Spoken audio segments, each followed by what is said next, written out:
It's gotta be YouTube. Let's do it. Yes! Alright, take two. Let's try that again. You're checking out all new The RCWR Show. Coming at you for... It ain't Tuesday. No, my pretty babies. It is Wednesday night, September 5th, 2018. Yeah, I know. Yeah, it's been a good minute since we came on a Wednesday night, but if you really stop and think about it, it actually worked out fantastic. I'll tell you why in a couple of seconds. Lee Sanders is the name. You are checking out the RCWR Show, covering the latest in wrestling, entertainment, and beyond since 2011. Come on. We're going to be on the air for the next little bit. And rightfully so, because we're just a few minutes removed from the Mae Young Classic Round 1. We'll give you the recap for those of you that had missed it. I gotta say, I did my bracket literally earlier today. Yes, I know this was already taped a couple of weeks back, but it's still fun to fill out the brackets, right? Especially when you're at work and you're getting around a couple of other buddies that check out wrestling as well, and it's like, hey, have you done your bracket? No, you know, kind of treat it like college football basically, right? Like, have you done your bracket? You fill out your bracket? Nah, who you got? Fill out the bracket. Nah, man, that don't look good. I'm going in this direction. So it was actually nice to fill out the bracket. I gotta say, I'm off to a little bit of a rocky start with what had aired tonight. But I think with regards to how things are going to be panning out, again, no spoilers, because we don't want to spoil it, right? Gone, I think, are the days where we try to spoil what's going to be happening. I think nowadays it's a situation where if something's going to be broken that's happened weeks in advance, it's one thing if the promotion themselves just go on ahead the day that whatever goes down on their show. It's one thing if they put out a statement and they say, hey, this had went down, you can see how this all had panned out and all the other great action coming up on such and such on this channel at this time, right? That's one thing. But if it's a little bit tight-lipped or whatnot, then you're kind of going, all right, well, I don't really know what's going on. I kind of don't really want to know what's going on. So, yeah, I'll just check it out as it airs. So, I'm honestly excited. For me, I loved what they did with last year's Mae Young Classic.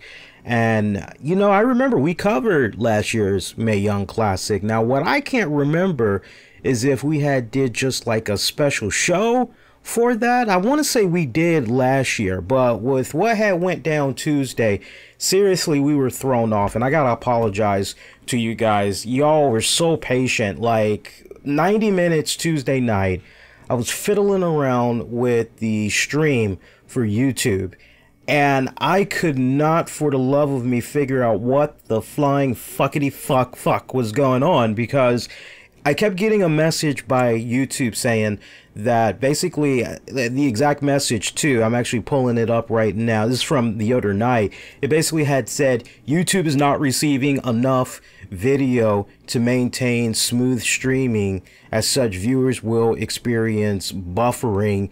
And it basically had went on to say you may want to consider lowering your bit rate. And I'm going, well, damn, how much lower do I need to do my whole bit rate? I don't want to bore you guys with the jabberish, but like basically in a nutshell, that has to do with the smoothness that you guys are able to enjoy the stream. Like if I don't code things right at my end properly, you guys are going to be noticing a case as it was Tuesday night where you just see a freeze frame, like I freeze, and then you hear the dialogue, but then like it goes like 5 minutes, it's just frozen, but you hear the audio and then suddenly it just jumps. So that's like a terrible experience for folks, right? Nobody really wants to experience that. I mean, little to none as humanly possible. So like 90 minutes, I was trying to figure this crap out and I just could not figure it out for the love of me. I was already starting to get very sleepy and I just said, okay, you know what?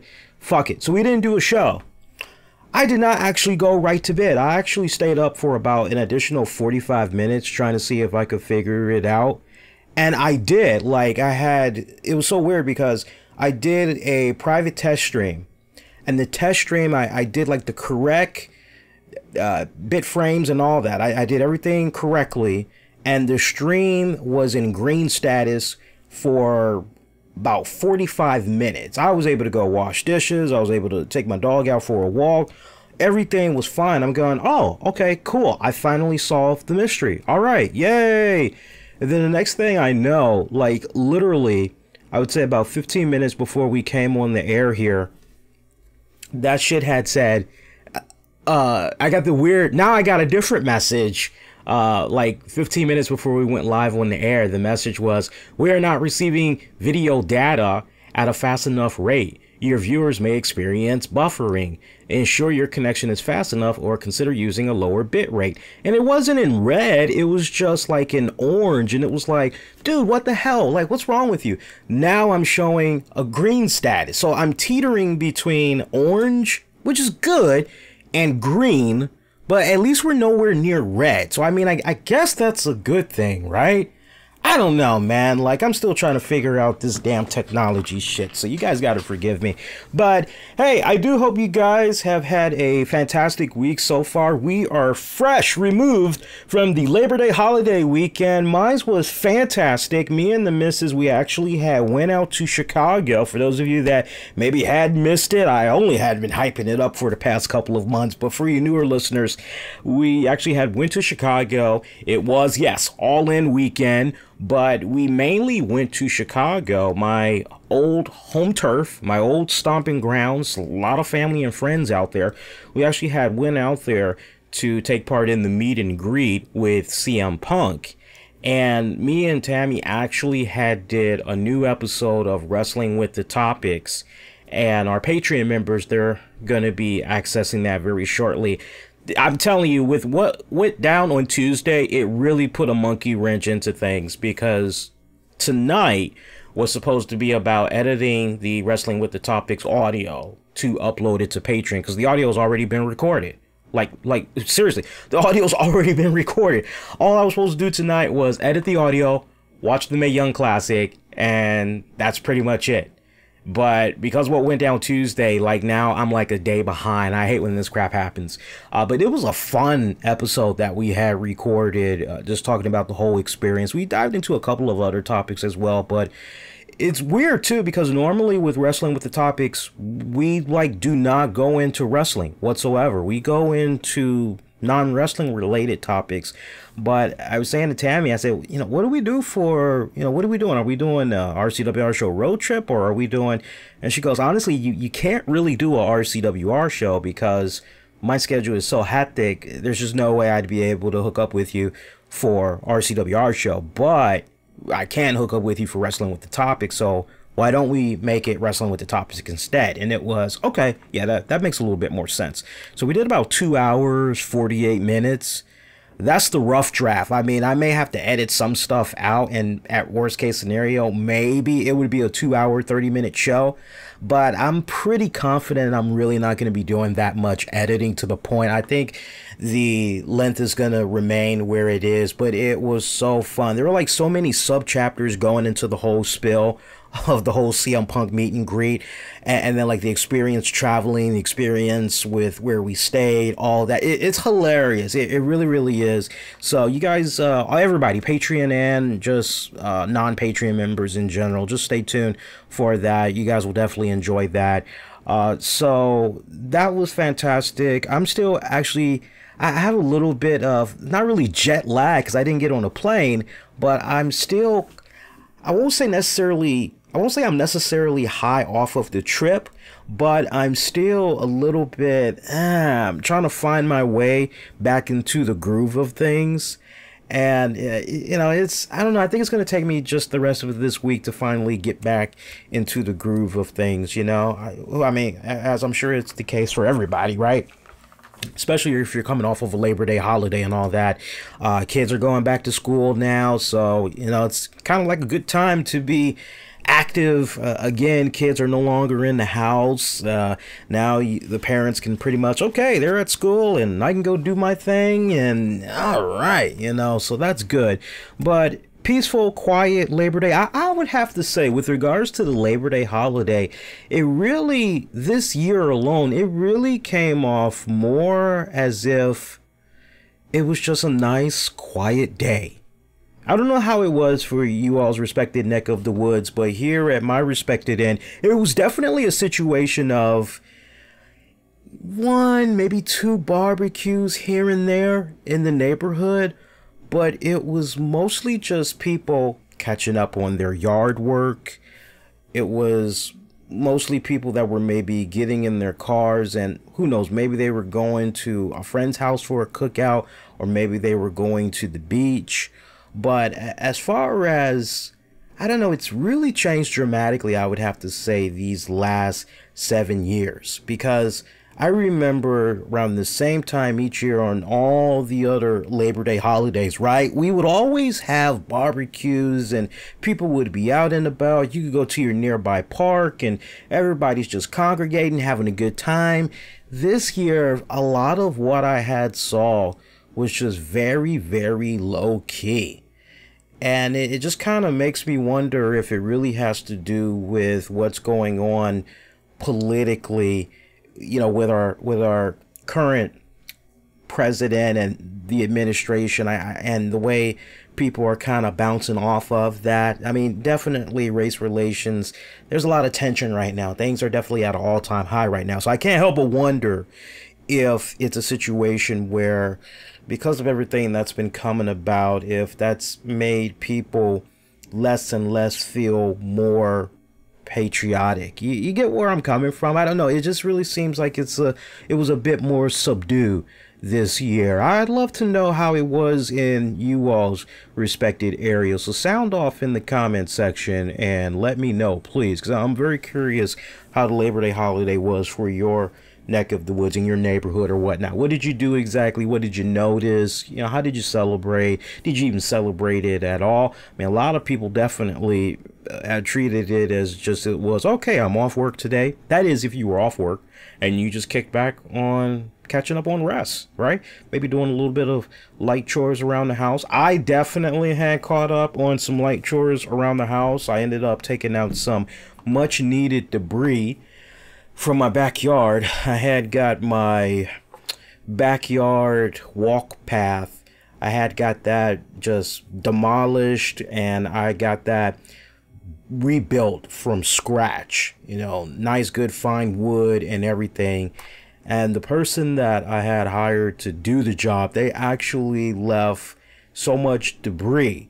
It wasn't even funny. They left like the old wood. You know, they broke it up. They had to break up the walkway and everything.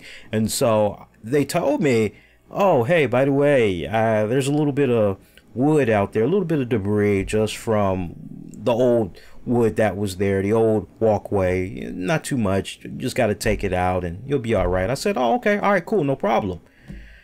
And then when I finally get around to going back there several weeks later to, okay, let me see what's going on here, it is just a shitload of crap. Like, wait a minute, I paid you for this and you do the work, but you can't remove the debris afterwards? I've never heard of a contractor that, now I don't want you guys saying scam, no, because the person that actually did the work is my girl's dad. So we hired him, but he half-assed at the end, you know. So word of advice to you guys out there, if you're doing any type of contracting work, I don't give a fuck if it's with a family member, when you're doing the contracting work, you make sure that you don't give them the money up front. Because I told the missus in retrospect, I said we should have never given him the money up front. It should have been a situation where maybe we gave him half up front and he gets the other half when the work is done. And when the work is done, that means you remove the debris. And it was so weird seeing all that debris out there, because he had the vehicle, so he could have easily, after he got done doing the work, he could have easily just loaded it up on the back of his truck, or say, hey, I did all of the work, but I'm a little bit burned out. If I get a little bit of help picking up this debris, putting it in the back of the truck, no, hands down, he definitely would have gotten the help. So I think it was kind of odd how he rolled like that, but it's like, okay, no problem. We'll get you back on the rebound. Remember that $100 you said we owed you? Well, since we went through an inconvenience there, Pops, removing your shit, yeah, have to say, we're not gonna give you that $100 back. Yeah, sorry about that, Pops, but maybe next time. So we saw the Mae Young Classic tournament go off. We'll get into that in just a little bit. So look, man, can I give my final thoughts on All In, just so I can put the final nail in the coffin and we can just really move on, right? Let me say that, and there's so many people that are talking about this, they want to do the comparison to the WWE, and can I just say to you guys, look, as someone that has been a fan of professional wrestling since 1980, late 83, 84, right?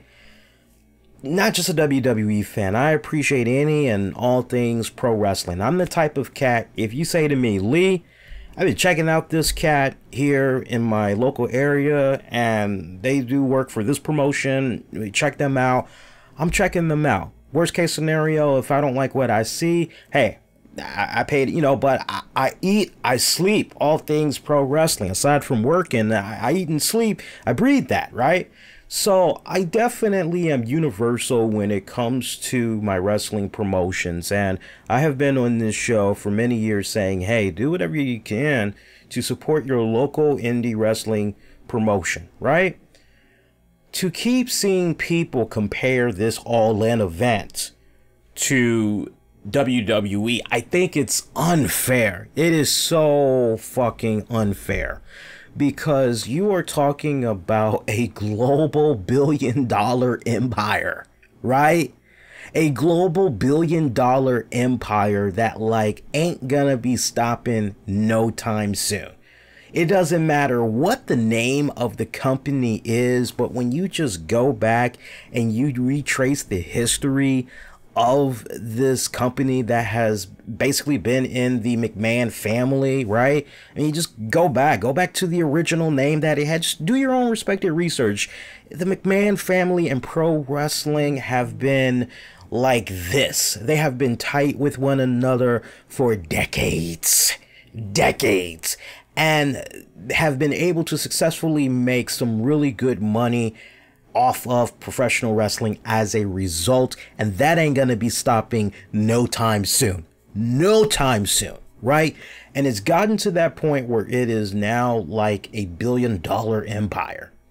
So to keep hearing that, oh, WWE, they better watch out, man, because Cody Rhodes and the Young Bucks, oh man, with All In, oh man, no.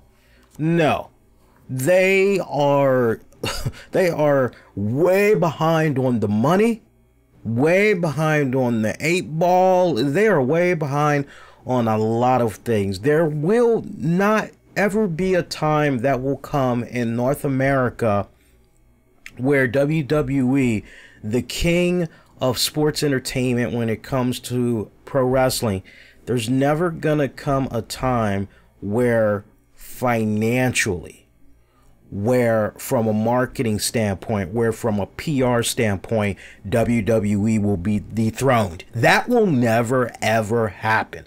So let's get that out the way right now.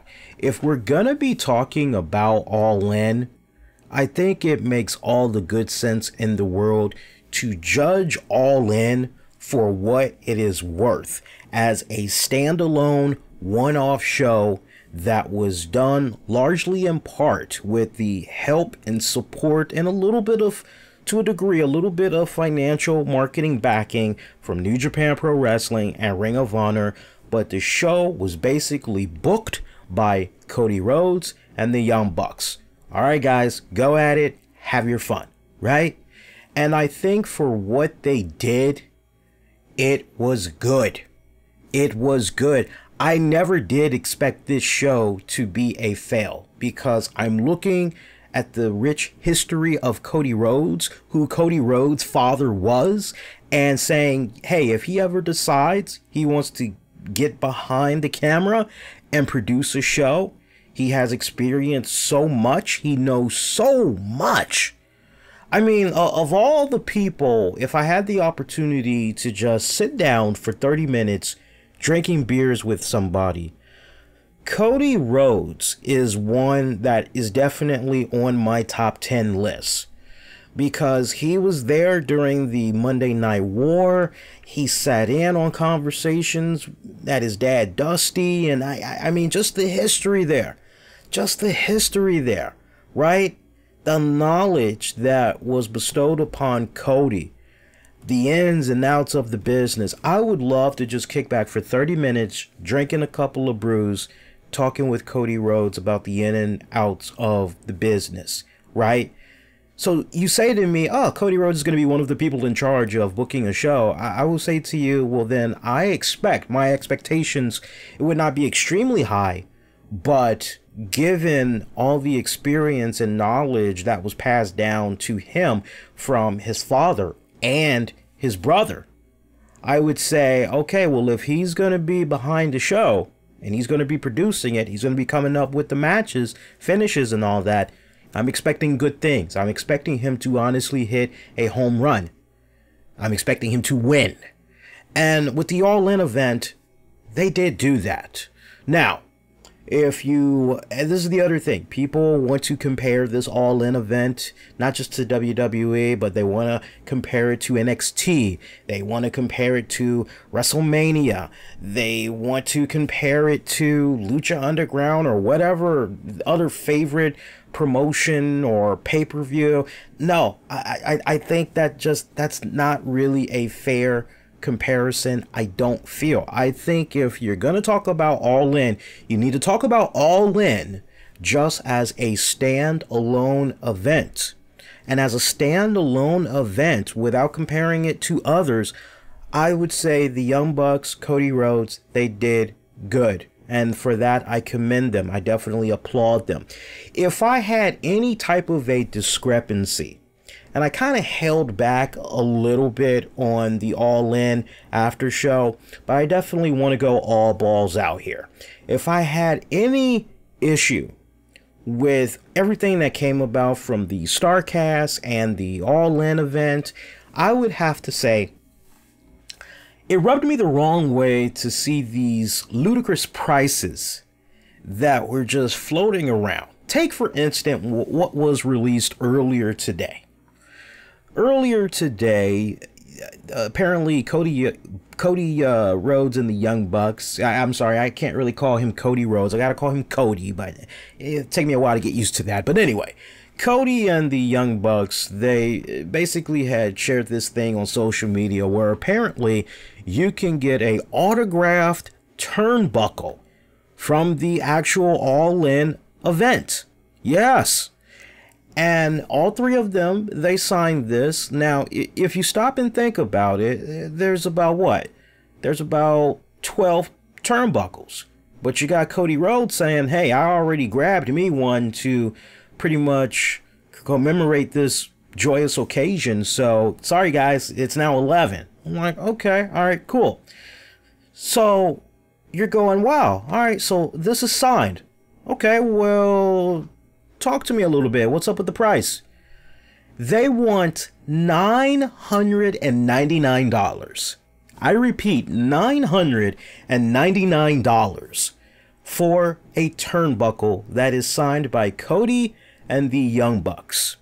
Now, nowhere in this does it say anything about, hey, 50% of proceeds or 75% of proceeds are going to be going to a worthy cause. I know with Pharaoh, you know, they basically were promoting the Paul's organization out in Chicago, and shout out to Paul's with some of the money that All In / StarCast was able to generate.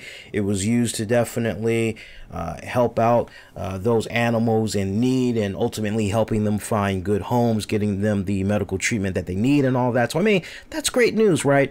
But to hear that these turnbuckles, as far as the money that's being made off of each sale, to hear that they're not going to be going towards charity, no type of portion of the money whatsoever is going to charity, you're just going, wow, what the fuck, right?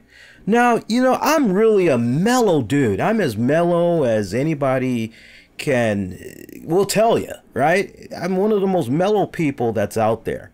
But even me, I have my breaking point where I just say, when is enough enough? And to see situations like that, to see situations where you've got aspiring podcasters, they are looking at that StarCast event and they're saying to themselves, oh man, this is so what I need. Like, I need this because this will get me the numbers. This will get me the downloads. This will get me the attention I feel my podcast rightfully deserves. I'm going to be an overnight sensation when I do this. Now, originally, the prices that they were charging for these tables, it was just, it was stupid. It was so stupid that there was a backlash, and they eventually had crop the hell out of the prices. But even at that, they were a little bit, a little bit pricey, right? So these aspiring podcasters, they've already coughed up the money for these tables. Then you tell them, hey, if you want to do an interview with somebody, right, it's not a guarantee that you're going to get an interview with Cody or the Young Bucks. It's not necessarily a guarantee. It's pretty much whoever we have available at that time. But if you want to get in on these interviews, right, it's going to cost you, and like from those that participated, they said anywhere from $100 to $150. I guess it really depended on who the talent was. And like the length of the conversation, sorry, you think you're going to be getting 30 minutes? You think you're going to be getting 45 minutes or maybe an hour? You ain't going to be getting that. If you're lucky, you're going to be getting anywhere from 10 minutes, maybe 20 minutes if they like you, but 10 to 15 minutes tops.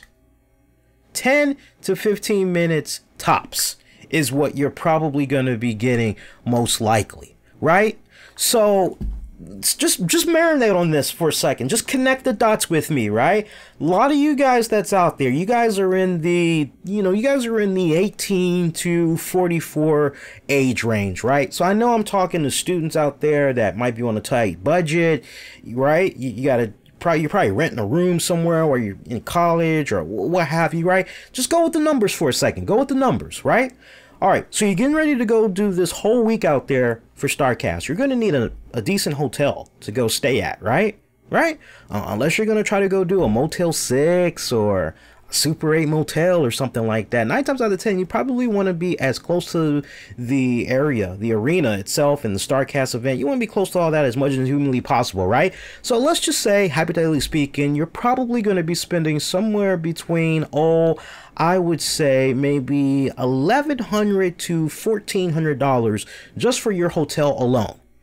You got to eat that whole time that you're out there, so you might as well jack that up. It depends. Is it a situation where it's mom, dad, kids? Because you're talking about at least $300 to $400. Potentially. At least. Let's leave it at $300, right? If you are just going by yourself and a buddy, or you and your boyfriend or girlfriend, okay, well, eating expenses, I would say probably $200.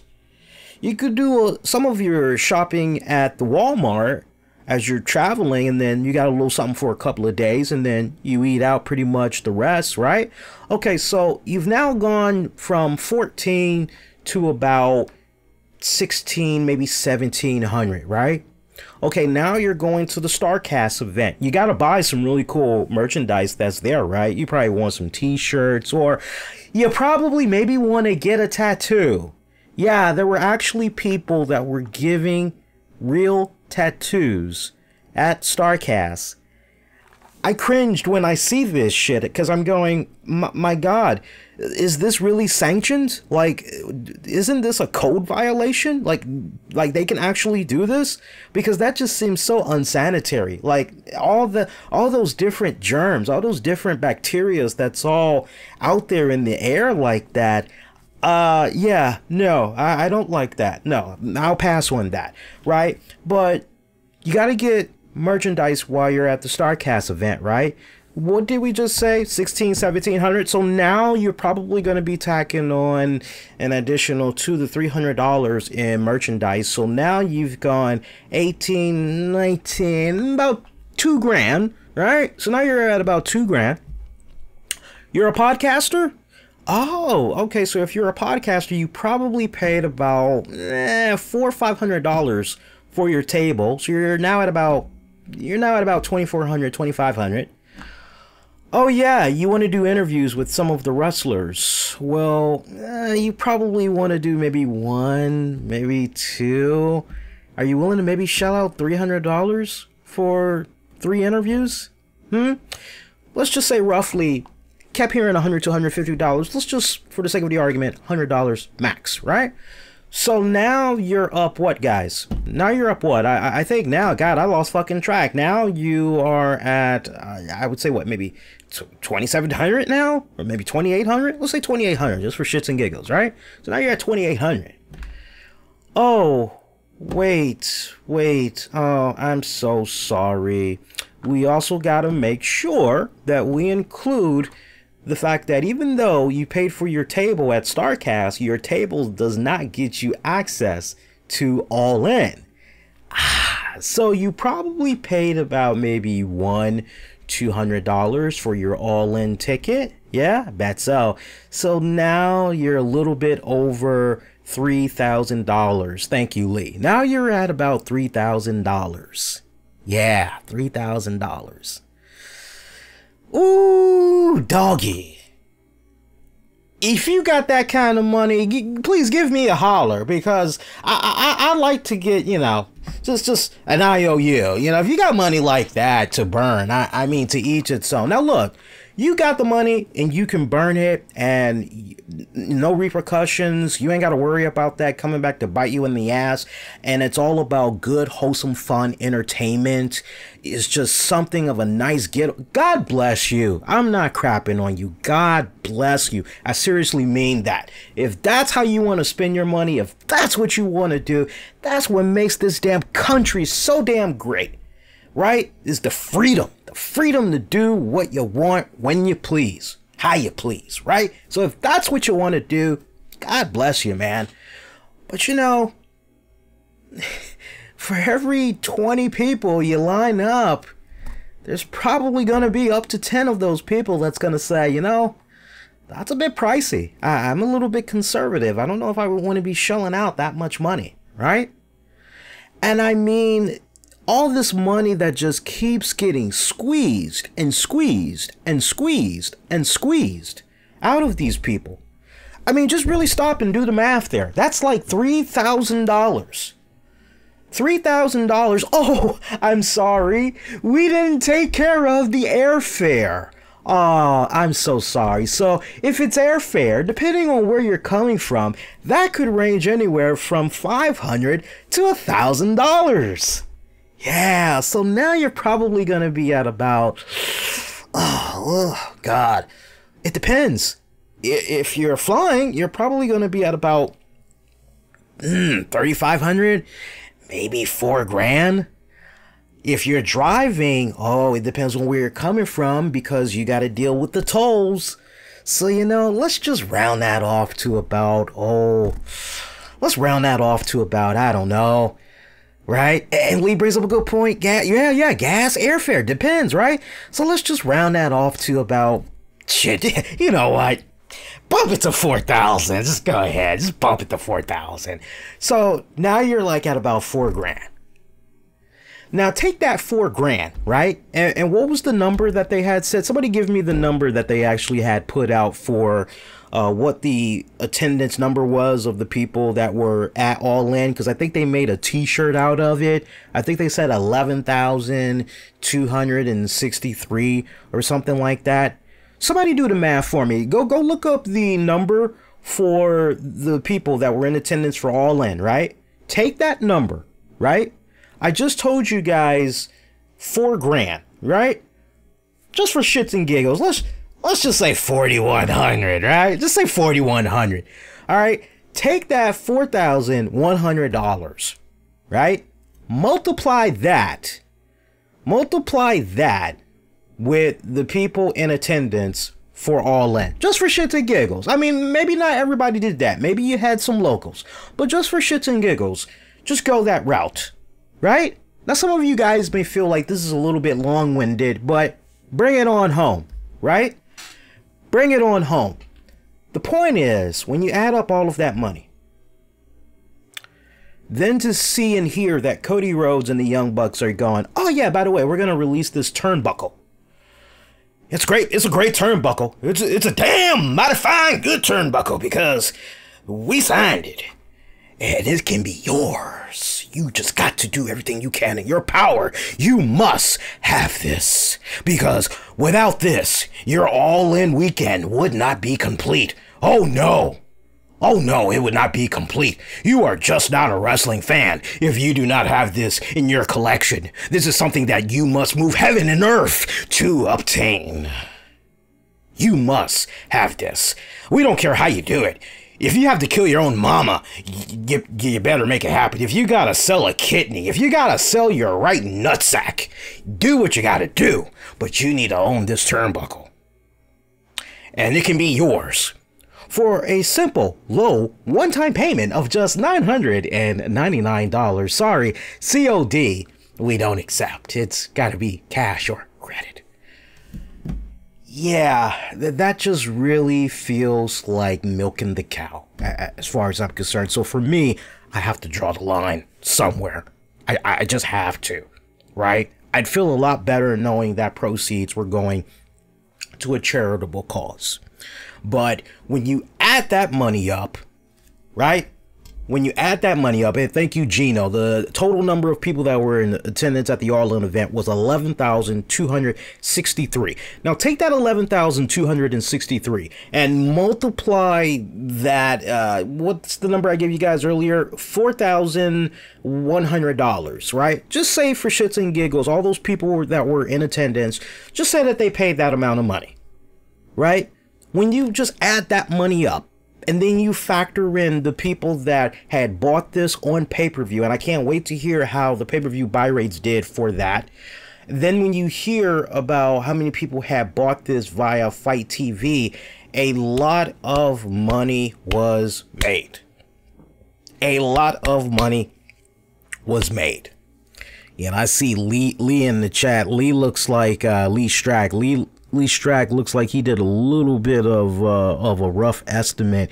He's estimating probably about 160,000 plus maybe an additional $1,100,000. So that seemed a little bit low, but you guys get the point, right? The last thing that a consumer wants to feel is though they're being kind of ripped off. You know, like as long as you tell them everything up front and what they can expect, they know how to basically budget their money accordingly and pretty much go from there, right?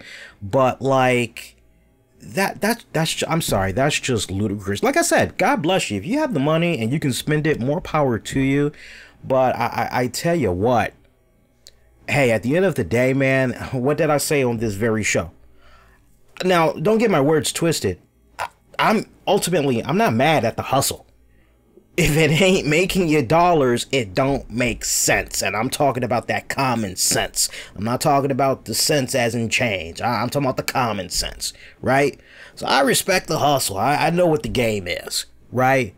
But I'm just saying, man, I hope that, and I'm a dreamer, so call me a dreamer because it's probably not going to happen.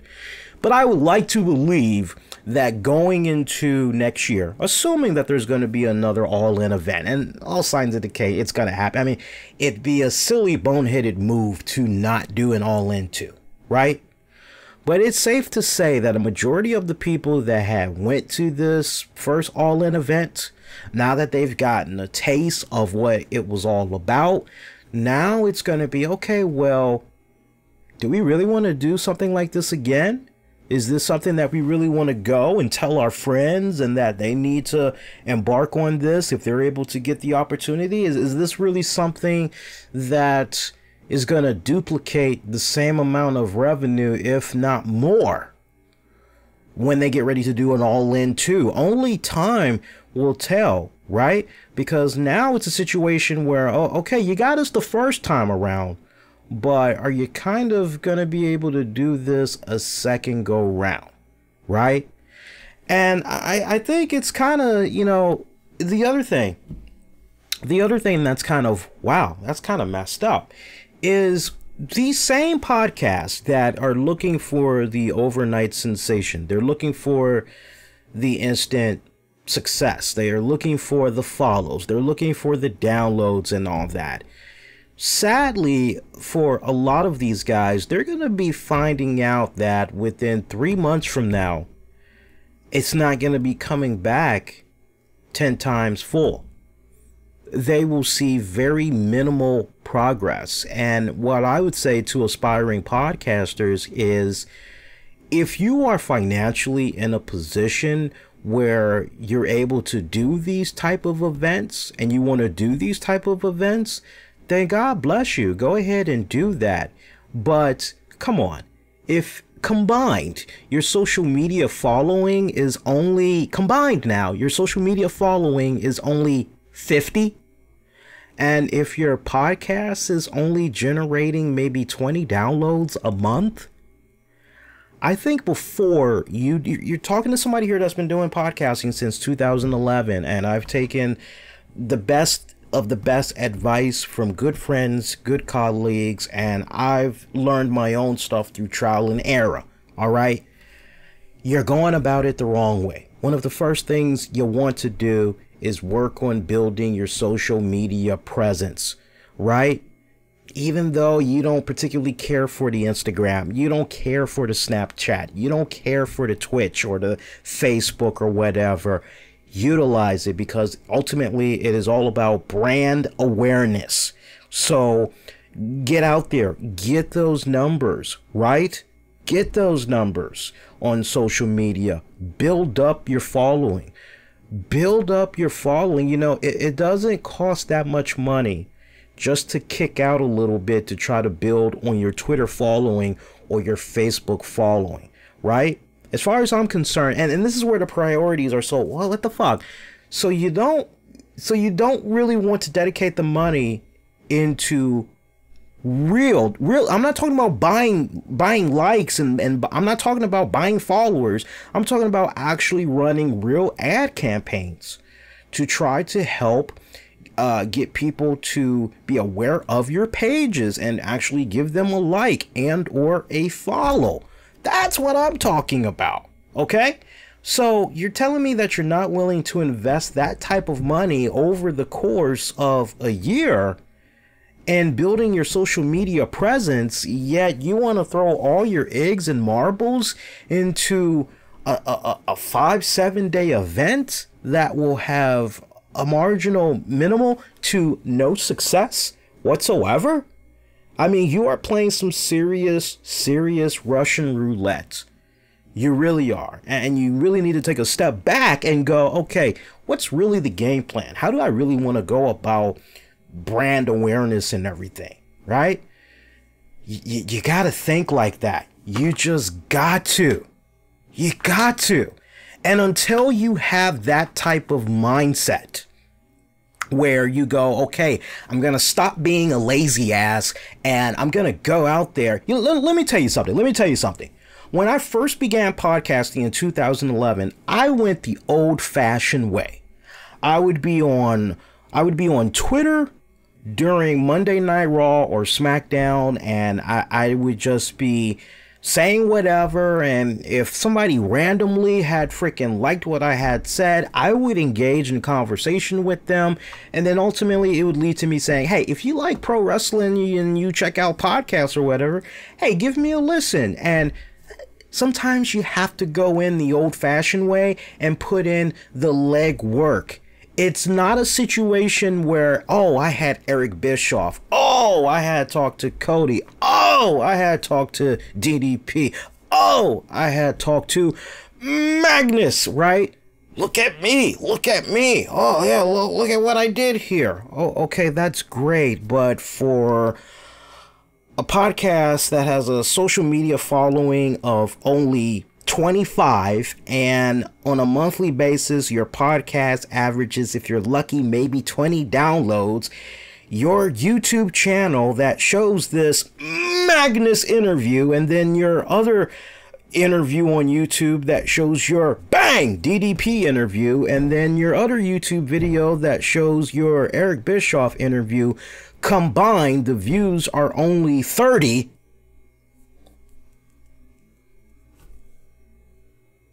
Need I say more?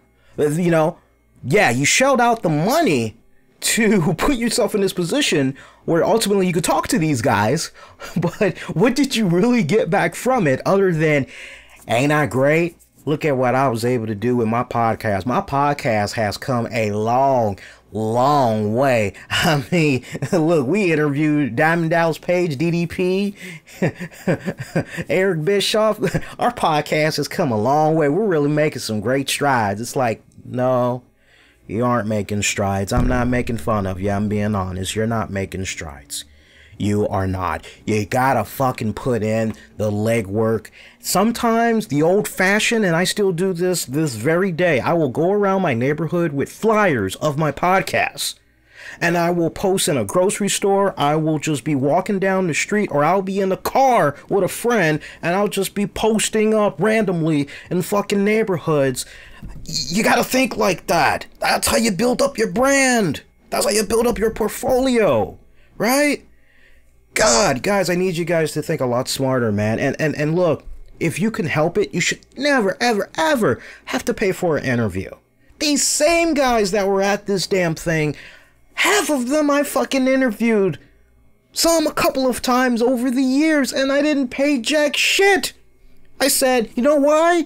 Because I said, hey, my name is Lee Sanders of the RCWR Show. I've been at this since 2011. These are the downloads that I get. These are the plays that I get. This is where my work has been featured. It's been featured on these sites. Hey, also, I've had the opportunity to interview these people. Would you be interested? You gotta build up a portfolio, man. You got to. You can't just expect to be able to drop all this money, go to an event like this, and think, I'm made. It doesn't work like that. The only way something like that would work out in that favor for you is if Conrad Thompson or freaking Eric Bischoff or Bruce Pritchard or Bill Apter, they're like, I want you to work for me. I'm so impressed with what you're doing.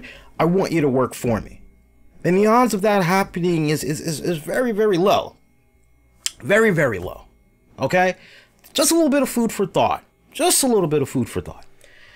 So that's it. That's all I have to say. I just want to put a final nail in the coffin on that whole all-in. You know, just recap. It was a good event.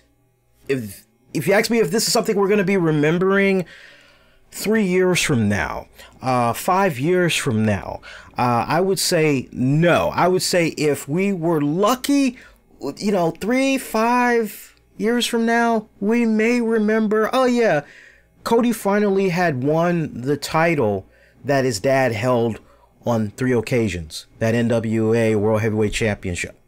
We all may remember that. We all may remember the Adam Page and Janela match, that Chicago street fight. We may remember that for the simple finish of it, if not just the match in general. But then sadly, the other thing that we may ultimately remember, because it's forever going to be in our subconscious, is the spot with Dick Druids. Dick Druids, people. Ha ha ha ha ha ha, these nuts.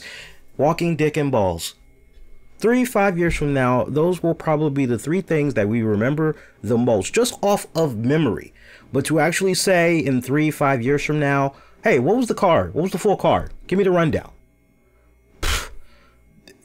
Like, we'd be pulling cobwebs. Unless you're a pro wrestling historian, we would be like, I can't really tell you. And I'm very curious, and I think that should be a fun challenge, because we're not going anywhere. We're going to be here 3 years from now. We're going to be here 5 years from now. So I think it's going to be a fun pop quiz 3 to 5 years from now to go, hey, real quick, All In 2018. Somebody tell me 3 matches or 3 greatest moments without looking it up online, what had happened at that event. And I bet you a majority of the people would not be able to tell me what anything they could recall. I bet you they wouldn't be able to.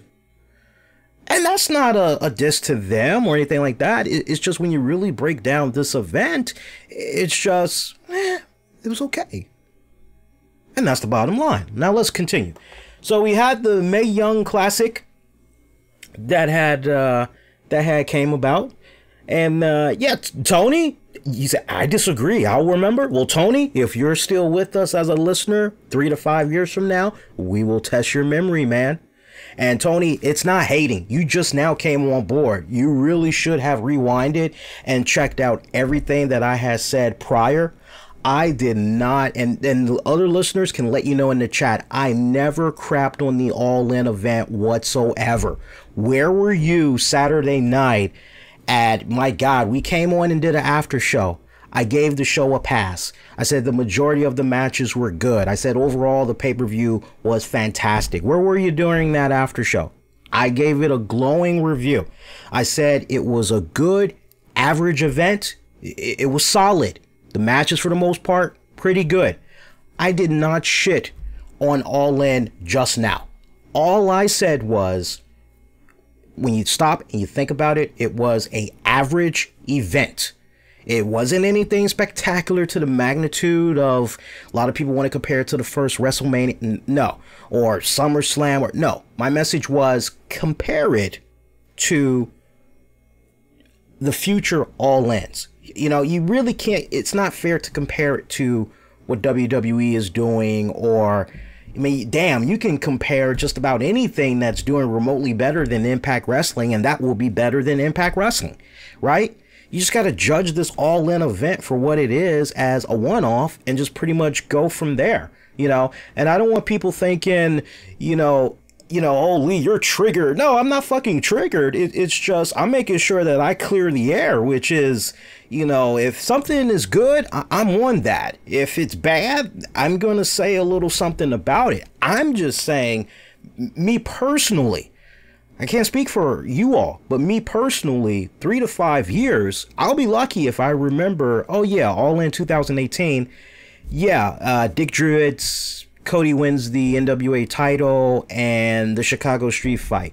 I'll be lucky if, and I think I would remember those. I'm sure that maybe, just maybe, 3 to 5 years from now, people that have really good sharp memories, they may remember those instances, but I honestly would not be surprised if the same people that watched the All In event 3 to 5 years from now would not remember any of those things. And that's not a diss to the All In event. It's just for, hey, the first time around, as far as creating memories that people will be talking about for years to come and all that. Put it to you this way, if it wasn't for the All In text, let's just say it was Ring of Honor text that was in its place. Let's say it was New Japan Pro Wrestling text in its place. 9 times out of 10, there may not be as much buzz as, oh, well, this is an All In event, and this event was blah, blah, blah, blah, blah, blah, blah, blah, blah, blah. Right? Let's move on. We spent enough time on that as it is. So we had the Mae Young Classic round 1 that had went off the air. It's kind of cool how WWE is doing the Mae Young tournament this year. If you guys recall, last year, the Mae Young tournament had, they put all the episodes out there, if I'm not mistaken. And then I think like a week or 2 later, they had did the semifinals, right? So this year, WWE, and you kind of heard about this as Triple H had recently discussed this in a conference interview, or a conference call, I should say. He basically had said they learned from the logistics from last year's Mae Young Classics, and they said although the numbers were somewhat decent, they felt that putting all the episodes out at the time that they had put it out, that really strategically wasn't the best move. And so now they're being a bit smarter with it, as now they're going to be rolling out these episodes once every week. And I think it's actually really damn smart the way that they're doing it, as ultimately everything pretty much wraps up and has the big finish at the WWE Evolution event, right? At the Evolution pay-per-view event. So I think it's really cool that WWE is going to be rolling these out every single week, as opposed to just, here guys, go at it and have at it. Because I got to be honest with you, and you guys can be honest with yourselves as well, because I'm very curious. But last year, when Mae Young Classic was released, and they pretty much had, like, you know, they released pretty much all the episodes, you know, once you knew that, okay, it's available, I can take my time. I can take my time watching it. I'm not really tripping. And so you kind of got a little bit, slacking is the term I want to use. You definitely had slacked a bit. Now, let me back up a second. I don't really remember if it was all the episodes that they had released, but I definitely remember them. Yes, it's kind of coming back to me now. I remember them releasing like 2 episodes, and then I want to say maybe like the following week or something like that.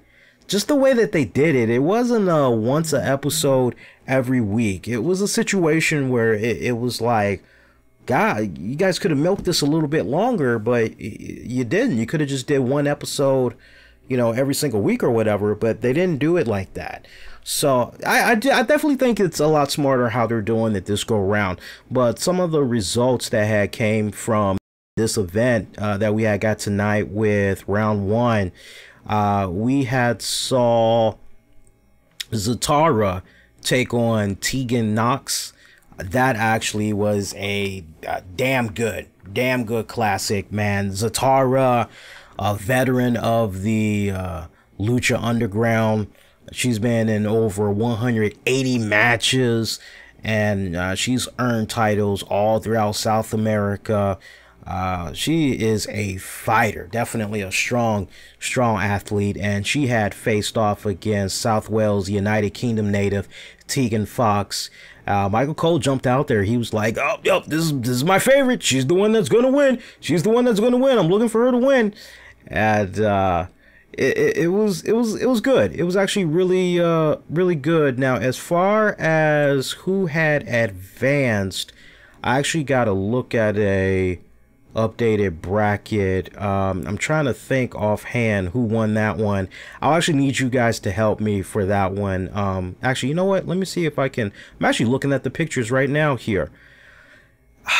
And I want to say that, somebody correct me if I'm wrong, but I want to say that it was Tegan Knox that had won. Somebody correct me if I'm wrong on that one. Those 2 girls, they kicked it off, though. That was actually a damn good matchup right there.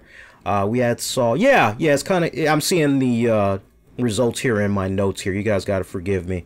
Yeah, looks like Knox had won. Then we had Rhea Ripley take on MJ Jenkins. Now, if you guys are familiar, you should be familiar with the work of MJ Jenkins, because she had worked in Impact Wrestling. And I thought she was doing pretty good in Impact Wrestling. She's a cute little Jezebel, I must admit. She's definitely a cutie.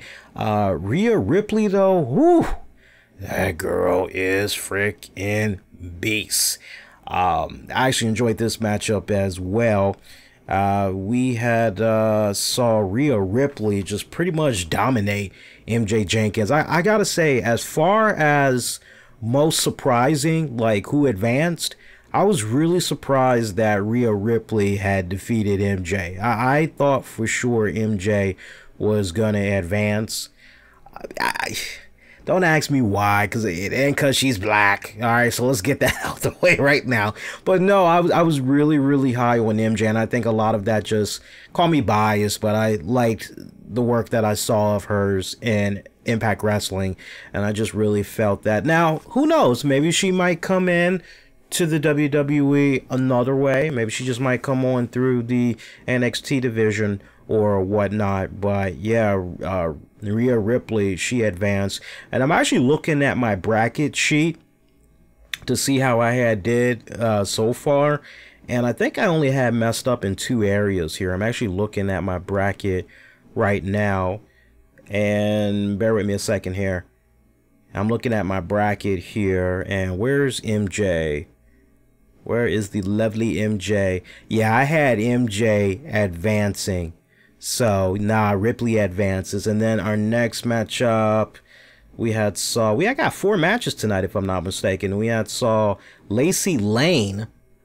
Lacey Lane had took on Vanessa Craven. Craven, I don't know what it is, man, but I tell you what, I love me a cute big girl, man. I'm telling you, I really, really do. Nia Jax, I know she's injured right now. Come on back, honey. We definitely miss you, man. Miss seeing you on TV.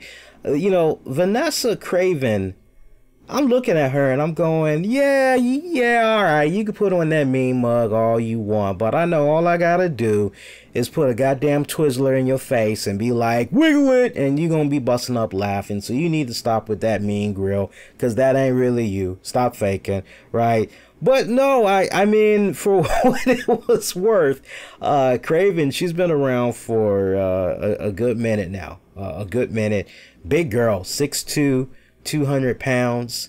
Definitely, you know, she looks menacing. I will definitely admit that. She looks a little bit menacing, taking on the small Lacey Lane, and you're just going, oh man, surely this is one-sided, right? Yeah, this is one-sided. Ain't no way.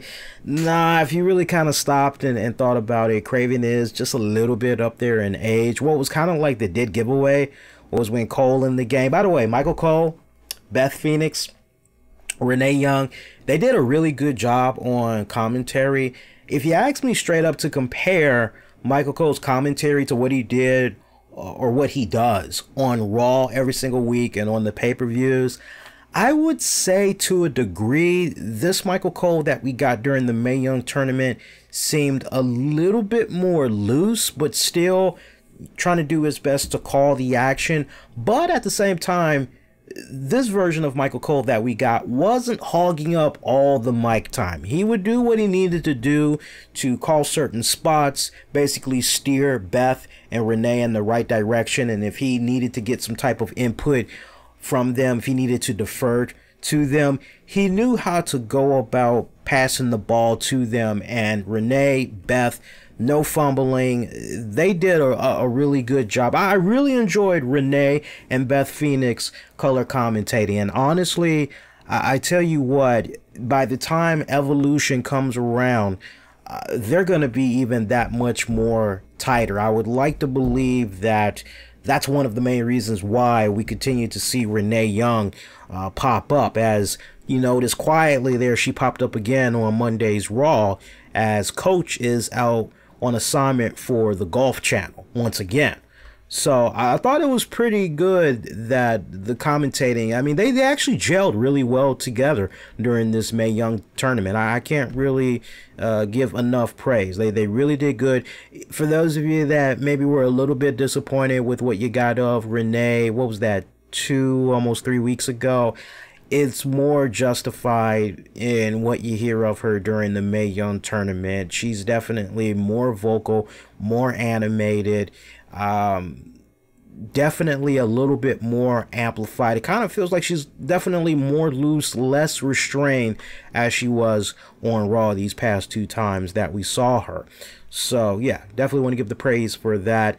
Next matchup, we got one more to talk about, and again, with regards to Lacey Lane taking on Craven, we saw Lacey Lane advance.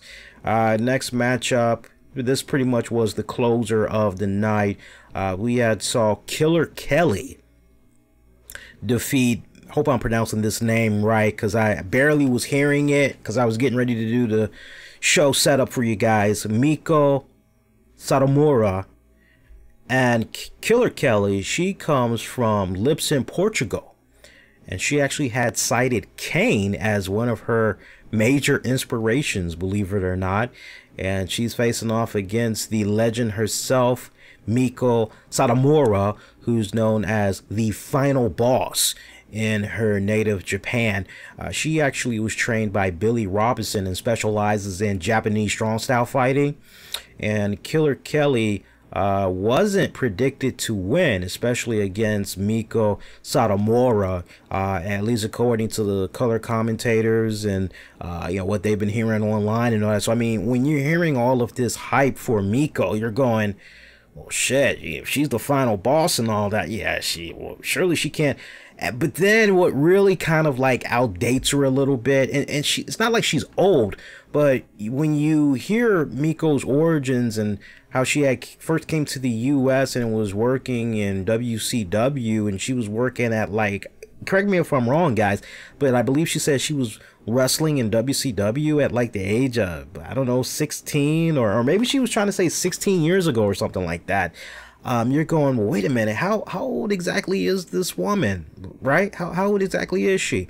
And then, you know, you go, oh, she's definitely a badass. And this is someone that I haven't like fully checked out a big bulk of their stuff, but she's definitely somebody that once in a blue moon over the years, I've seen some of her stuff online, and I'm going, oh man, yeah, you know, give me one of her matches. I'm good. I'll shut up for a bit and I'll see what she's doing.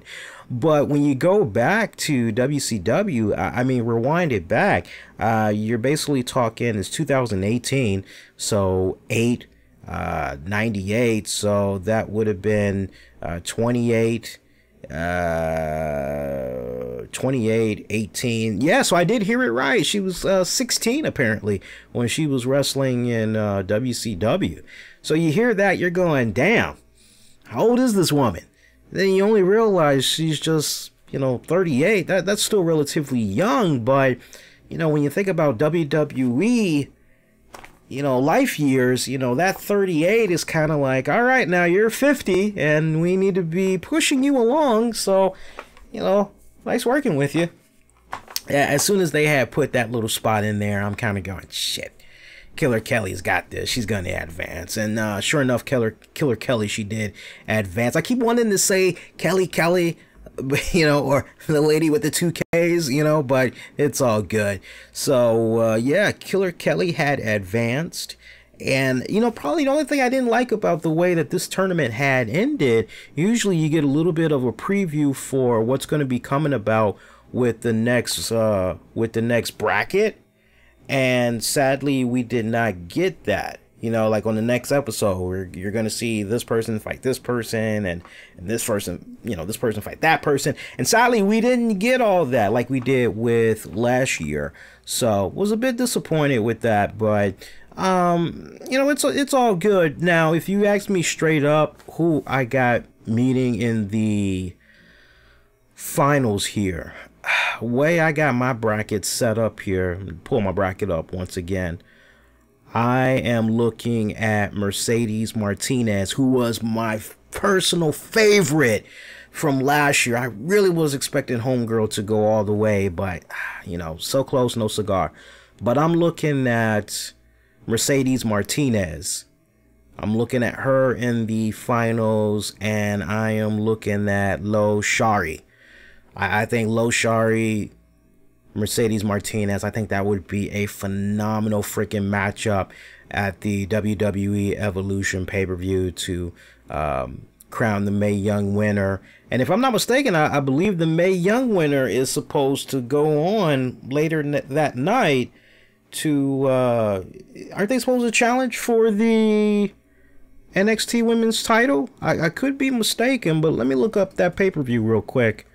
That Evolution pay-per-view. And also while we're talking about that Evolution pay-per-view, little bit of concern that's I tell you, with regards to that WWE Evolution pay-per-view. So you've got Dave Meltzer and crew. They're reporting that it's expected that that WWE Evolution pay-per-view that's going to be happening at the Nassau Veterans Coliseum out in New York, they're expecting it to be sold out by the time the October 28th date approaches for the pay-per-view. But they're saying that, like, WWE, they are really taken back right now because they thought for sure that this pay-per-view event would be sold out, considering the great turnout that All In had recently, and then more specifically how New Japan Pro Wrestling, Ring of Honor, they were able to do what they were able to do with MSG. You had the didn't AAA? Yeah, AAA had did something as well. AAA is supposed to be coming through there as well, and they were able to sell out as well. So WWE is a little bit taken back by by now. That's a tongue twister. They're taken back right now. Yeah, that's what I was trying to say. On all the crap that's going on right now. I'm looking at Evolution. Oh, fuck, I just had to look at that. Sorry, guys. Now I know who's going to win. Or sorry, now I know who's going to be. Don't look at the Wikipedia for Evolution. Boy, I tell you, that's a big-ass spoiler. That sucks. But it looks like... Let me look here. So you got the Raw Women's title on the line, the SmackDown Women's title on the line, the NXT Women's title on the line. Okay, so no, and then the UK Women's Championship match. Oh no, so it's just the tournament final, basically, that's going to be going down. So yeah, that I'm looking at Leo though, Leo Shari and Mercedes Martinez. We'll see how that pans out. So yeah, but great first round episode that they did on the WWE Network. It was very ecstatic, man, very ecstatic. See if I'm expecting a dark horse in that one, like as far as like somebody that's probably going to be like surprising, that's almost going to advance to the quarterfinals. I'm just looking at my bracket one more time, and the way I've got my bracket set up, I'm looking at Caitlyn. I think Caitlyn will eventually lock up with Mercedes Martinez in the semifinals to basically go to the finals. I think that's ultimately what could happen. And then I think Isla Dawn could ultimately square up against Lao Shari and pretty much go from there. So we'll see how that pans out. You guys enjoying the show so far? If you are, make sure you throw that thumbs up. And if you haven't done so already, please do subscribe so you never miss out on all the great content that comes your way on a week-to-week basis. Quick programming note, definitely, thank you, Alan. Alan gave me a correction. Alan said that Killer Kelly did not advance, apparently. Hang on a second here, because I watched the episode. Are you sure, bro? Killer Kelly? Hang on here, bro. Hang on. Let's go back here. Hang on here. Let's go back here. Because we got to make sure that we're giving the right information. So, Alan's saying that's not what happened. Hang on here.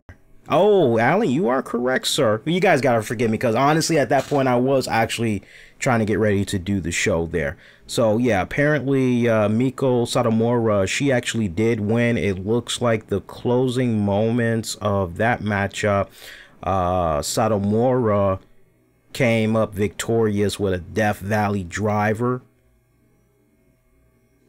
And looks like they're noting that Killer Kelly...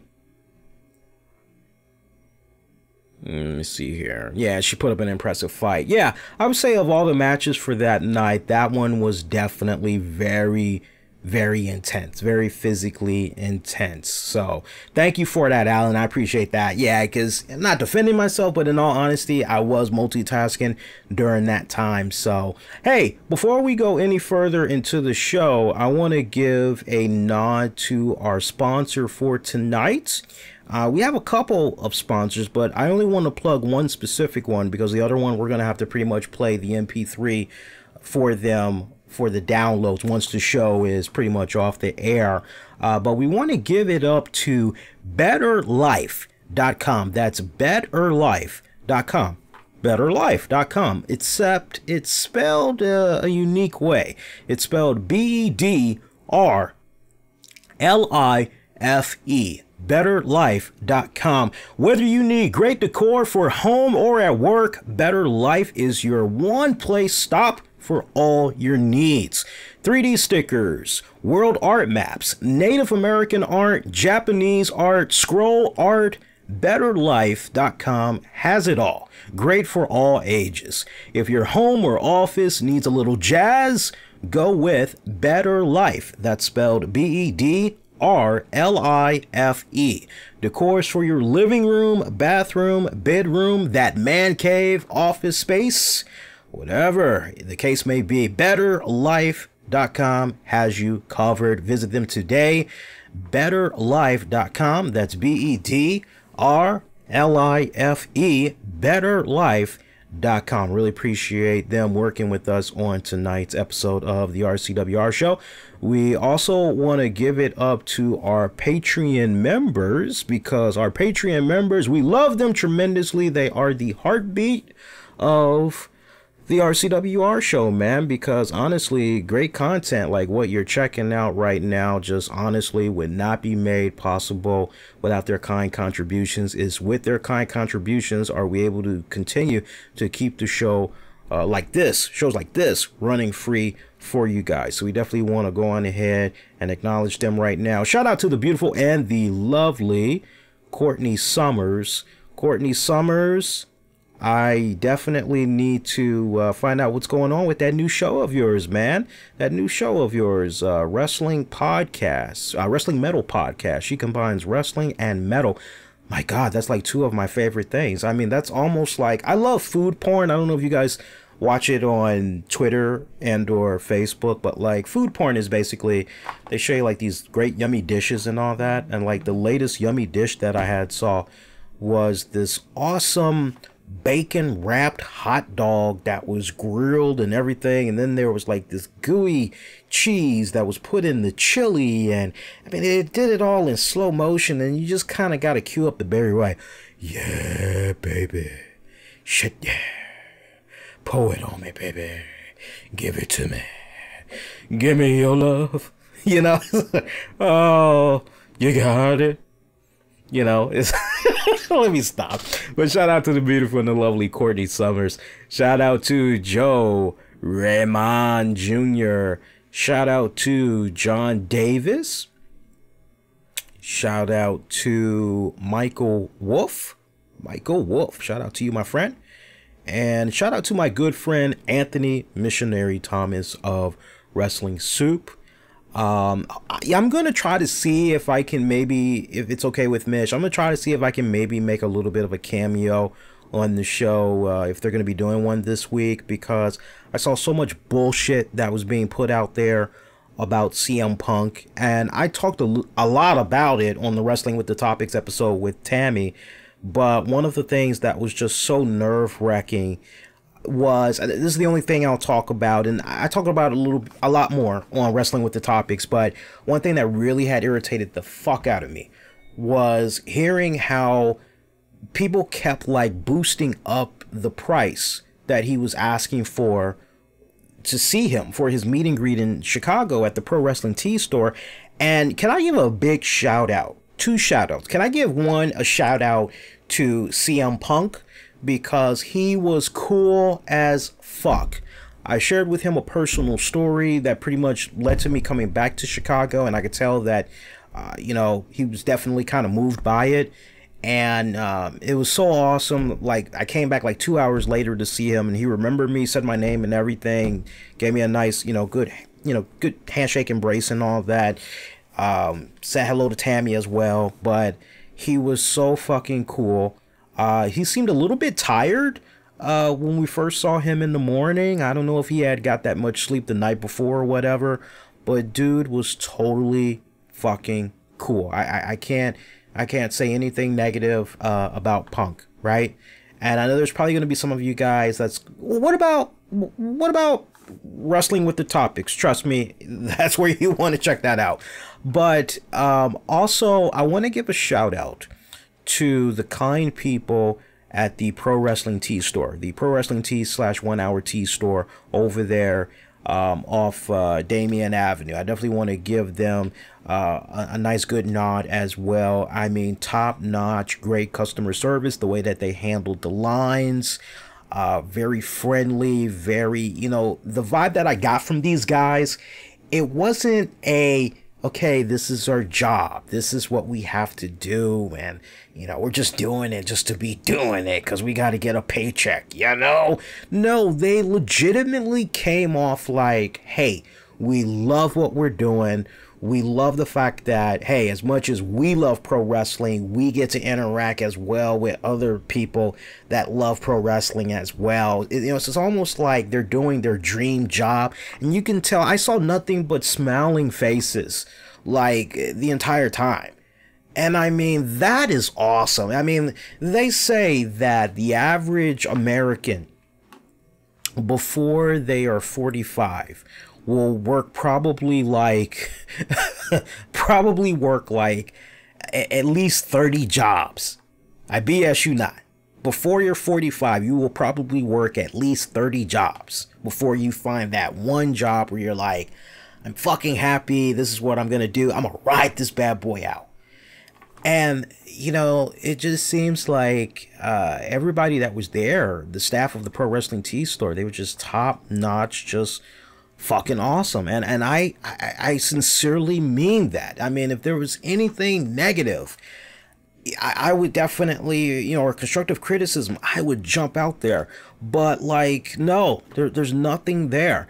It's so funny because I remember at one point it was so hot, we had a food truck and they were giving away chili cheese dogs, hot dogs, chili cheese fries, French fries, I think even some chicken wings or whatever. And then you had a cute little girl and her brother.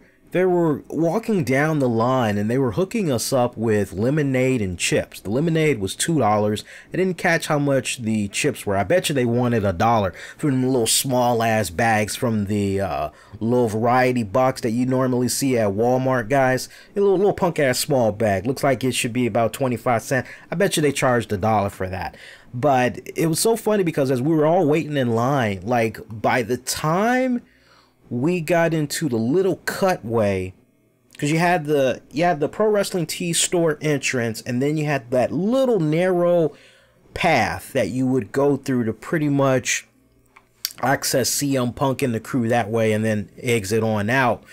You see nothing but like snack and drink debris. It's like a big ass fucking line, and me and Tammy are looking at this shit and we're going, so what do you think is gonna happen with all of this? And Tammy was like, well, I would expect they're probably going to be picking this up maybe once the store closes. Like, that makes a lot of sense. Yeah. And we're like, yeah, probably. I mean, they should. I mean, but the trash, it was like damn near 2 miles long, just the way that they were just dropping it conveniently and just, but I know 9 times out of 10 they took care of that as well, because I mean, they got to share that space outside. I'm talking about, their next door neighbors with a few people, so I'm quite sure they took care of that as well. But shout out to everybody out there in Chicago that made the experience pretty awesome. But yeah, man, look forward to wrestling with the topics. Talked about that a lot more and some other fun topics. Let's talk a little bit more wrestling, man. See, what other stuff can we get into tonight? How are we doing on Showtime, by the way? That's the important thing. Let's see how we're doing on Showtime. Yeah, we're actually doing pretty good on Showtime so far. Let me look here.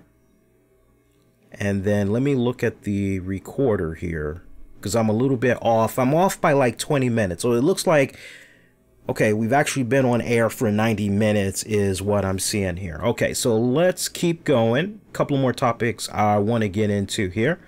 So, Raw for this week, for a Labor Day edition episode, it was actually a pretty good episode, I would say, because when I think about previous Labor Day episodes of Raw, they're usually pretty, you know what, I'm not missing anything, fuck it, I'm done. But this year's was actually pretty good. I love the continuation of Braun Strowman and his alliance with Dolph Ziggler. Drew McIntyre really coming off as a heel, a full-blown heel now, as opposed to Roman Reigns, eye for an eye or whatever.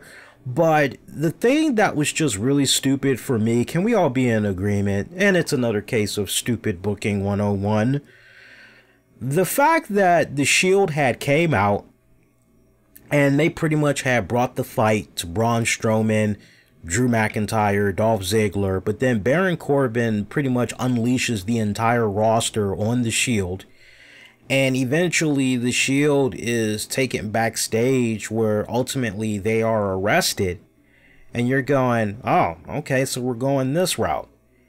And then you hear later on during the night that the Shield, they've been taken to the local precinct, and they have been they've been fouled, they've been booked, and it looks as though they're gonna be in jail overnight. So you're going, okay, so it's a major holiday.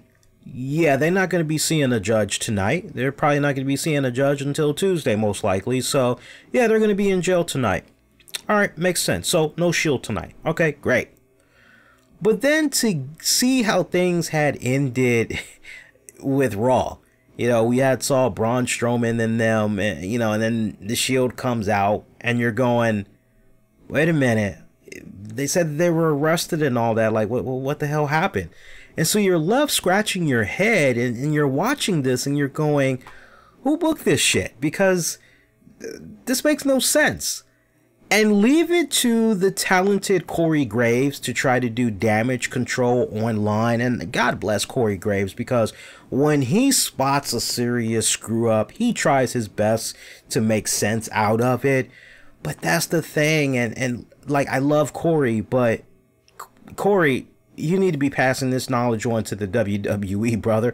I don't know if they'll listen to you, but like, Corey summed it up beautifully. He said, it turns out the Shield were able to get out when they were able to get out and come on back to the arena and everything because David Otunga, like, apparently, I guess the Shield got in contact with David Otunga, and Otunga pulled in a favor because he's actually friends with a lawyer that was in that area, and asked if they could do like an emergency signing to get them released. And the judge was like, yeah, sure, no problem.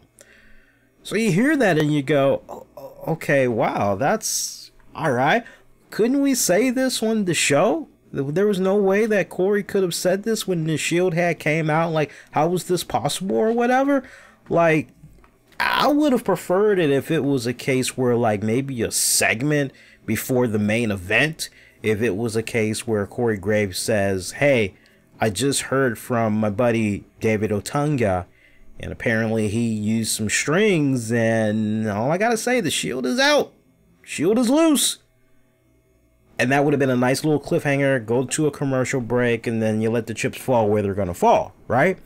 But yeah, they shout out to Corey for trying to clean that up. But like, the time and the place to do that is when it's live on TV, when you got that 1 point something million viewers that's watching. That's the time when you got to strike, because there's not that many people that's going to be taken to freaking you know, Twitter or whatever and going, oh, I wonder if they cleaned this story arc up.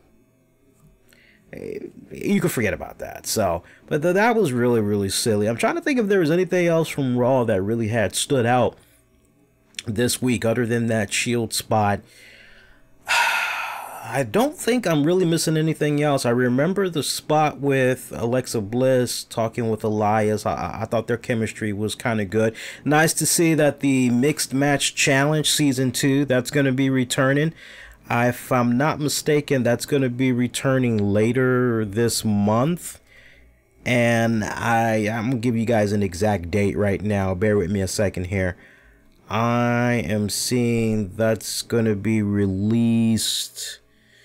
Okay, so that's going to be on Facebook Watch, and that's going to be premiering on Tuesday, September 18th. It will come on immediately after Smackdown. Oh, you know, that sucks that we got like the competition back once again, man. So I don't know what's gonna be happening. I think probably what I'll end up doing when that premieres is I'll be live on the air, but I think I'll probably have a little small tiny window, if not on the computer, maybe I'll have it on the phone playing, where I'll have Mixed Match Challenge streaming, and I'll pretty much give you the live results as is happening that way. Because I'm just not really interested in changing the time of the show that night for the next several weeks. I think it just makes, because I don't think they even last that long. Like, typically they last what, guys? They last like what, maybe 20 minutes or something like that, 20-25 minutes. So I'm not gonna come on later as a result of that, and then only to go back to the regular time once it wraps up. That doesn't really make a lot of sense to me whatsoever, so we're not going to go in that route. Hey, let's switch it up a little bit. Did you guys hear about the Super Bayley fan? Super Bayley fan, she was participating in a promotion, a wrestling promotion down in Florida. And this was recently, like about maybe 2 weeks ago, if not this past weekend. But long story short, Super Bayley, she gets in the ring, 12 years old, mind you, and she gets chokeslammed. And it had a lot of people up in arms, but what sadly a lot of the people are not talking about more, you know, they're outraged over that little spot that she did because she's 12 years old. What the hell? But they are forgetting, or they didn't do their homework. The person that is training Bayley, turns out he's a registered sex offender. So you can't help but when you hear that go, well, did the parents know about this? Do they know about this? Were they able to get a hold of this information? Were they verbally told this beforehand? And if they were told about this, then is this a case where the parents both decided, okay, you know what? You know, we're trusting you. You know, if you telling us you've seen the error of your ways, it was an honest mistake, it was a lapse in judgment, and whatever. That's a really sticky, delicate situation. But if the parents have signed off on that, then it's kind of like, all right, well, hopefully this doesn't come back to really kick them in the ass, right? But it does really leave a bitter taste in your mouth when you kind of think about those parents, because most parents, they would be like, the hell with the circumstances. Doesn't matter if it was a one-time lapse in judgment or not. What is like, what the fuck is, you're a registered sex offender, stay the hell away from my kids. Like, seriously, stay the hell away from my kids. So, but look, this chokeslam, can I tell you something? To the Land Storms and everybody else that wants to, look, we know that 9 times out of 10, the Super Bayley fan, she went through weeks of training, weeks of getting that spot down, that particular spot down. Okay? Probably did a lot of practicing on very nice soft mats, all that good stuff. Risque? Yes, especially considering that at the age of 12, the brain is not fully developed. There is so much damage that you risk if, you know, the person that's doing the move, they're doing their very best in trying to protect the opponent, because that person that's doing the chokeslam, it's not their mission to send that person to the canvas back of the head first. You know, they are guiding the body a certain way, but then ultimately it is up to the person that is at the receiving end of that chokeslam to make sure that they land appropriately, where they are not hitting the back of their head to risk severe whiplash, concussion, and or worse, right? So keeping all that in mind, I remember when I was 13 going on 14, me and my best friend Victor, we would take Taekwondo classes. There was a brief period of time where we would take classes in DC. We would take it in Northwest in Georgetown. And back then, anybody that knows the Georgetown area very well, you used to have an area called the Shops. And back then, you had the Suncoast store that was there. You had a KB toy store. You had Sbarro. Really nice, good amount of restaurants you could eat at with that food court that was in there. It was kind of like an underground little mini mall that you went into that was 3 levels long. And I hear now that mall is no more. I don't know what the hell they turned it into, but like, I hear it ain't the same from what it used to be years back. But I used to tag along with Victor most times, and I would tag along with him, and he would take his classes around there. And then afterwards, we would, and most times, Victor would tell his mom, okay, I'm getting ready to go do my karate. I'll see you in a little bit. And he would have like a roll of quarters. He would have like about usually $40 worth of quarters. And I'd be like, damn, bro, where'd you get them quarters from, man? And he would say to me, oh, I just got some from my mom. I'm like, what the fuck? What's your mom doing? Oh, you know, she usually does laundry. So, you know, she goes around the corner to the laundromat, and that's pretty much, you know, how I get the quarters. I'm like, so you just help yourself, and like, what? She doesn't yell at you? She doesn't say anything after the fact? Like, the money's missing? No, not at all. I'm like, shh, okay. I'm like, as long as you don't get in trouble, brother. Like, and as long as you don't get me in trouble, because I'm supposed to keep you out of trouble. Well, Victor was a bad influence on me because, and his mom bestowed upon me, hey, make sure my son's okay, all right? You know, I'm relying on you. You know, you got the better grades than him, you know, and keep him out of trouble for me, please. I'm like, okay, no problem, no problem. Boy, did I suck. So we used to always skip karate classes, his karate classes. And we would go hang out in Georgetown. We'd go over to Timeout arcades, and we would be playing the fuck out of the arcade machines. I remember one time, and you couldn't have wrote this more perfectly than like almost like Big Mama from What's Happening, like when she found out that Roger, you know, was supposed to do this thing with school and he wasn't, and she showed up to wherever it was he was hanging out. I remember this one time Victor's mom had showed up. God, I can only imagine how she was able to get up there. I don't know if she took a cab or what, but I remember this one time we were playing the arcade machines, and there was a tap on my shoulder, and I look back, and it was her, and I'm going, hey, Victor's mom. And she goes, hi Lee, where's my son? I'm going, he's right over there playing Street Fighter. I forget which one it was at that point, but woo, did he get it when he get home. So me, on the other hand, when it came to my classes, I actually went to my karate classes. So he studied a different style of karate. I can't remember what it was he had trained in, but I had trained in Taekwondo.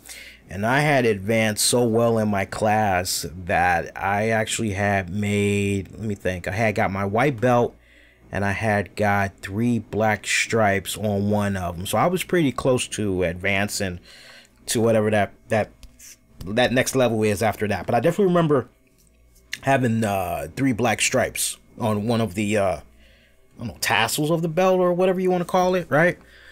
And I had advanced so well that my instructor was telling me, look, I think you did the beginner classes. You know, I want to recommend you take intermediate classes, but honestly, I feel that you're advancing so well. I think it makes all the sense in the world that we put you in the expert classes, and you know, you keep this up, you know, you got a really bright career ahead of you. I can definitely see you embarking on tournaments, things of that nature. And some of the moves that you take in karate, whew, I mean, you want to talk about building up stamina. You want to talk about building up toughness, right? Because you got to take these hits, okay? I'm looking at what Super Bayley fan had did, and I honestly don't see anything wrong with it. Especially when you hear the origins of someone like Paige, right? And God, you can just go on and just look at your favorite wrestlers that maybe had started when they were extremely young, and they're getting younger and younger by the day. Now, some people would say that might be truly, but it's never been really a case, or it's rare of a case where someone is beginning their wrestling career at the age of like 12 or whatever, right? But I have a feeling that weeks upon weeks of training was done for the Super Bayley fan. I would actually be shocked if it was a situation where she really did not have that many weeks of training as we would like to believe, but that, hey man, she had got it down so well. Honestly, man, let me tell you something. That little girl, that 15 minutes of fame that she had got and continues to get when she's down there in Florida for whether it's the Mae Young Classics that's being filmed or it's the NXT shows whenever they're coming about to Florida. You know, she has almost gotten to that status of, anybody remember the original Showtime at the Apollo? You guys remember how you had that one old lady for the longest time that would sit in like the first 2-3 rows, and if she was feeling you, she would stand up and she'd be waving her hand or whatever. But if she was not feeling you, she'd be the first person to ask for the Sandman to come on now and haul your ass out, right? Just get out of the freaking arena. You suck, right? The Super Bayley fan is like practically at that level. You know, I know some people don't like her or whatever for their respected reason, and I've had my little fun poking fun at her off and on over the years, but like, it's awesome how she's been able to capitalize on her fame. Her parents realized that they got something there with her. They got that buzz, and come on, if it was anybody else, if it was any other set of parents, with the exception of the sex offender that's training her, I think a lot of us would be like, you know, put that to the side and be like, no, we're not going with a sex offender to train her. We're going to go in a different direction.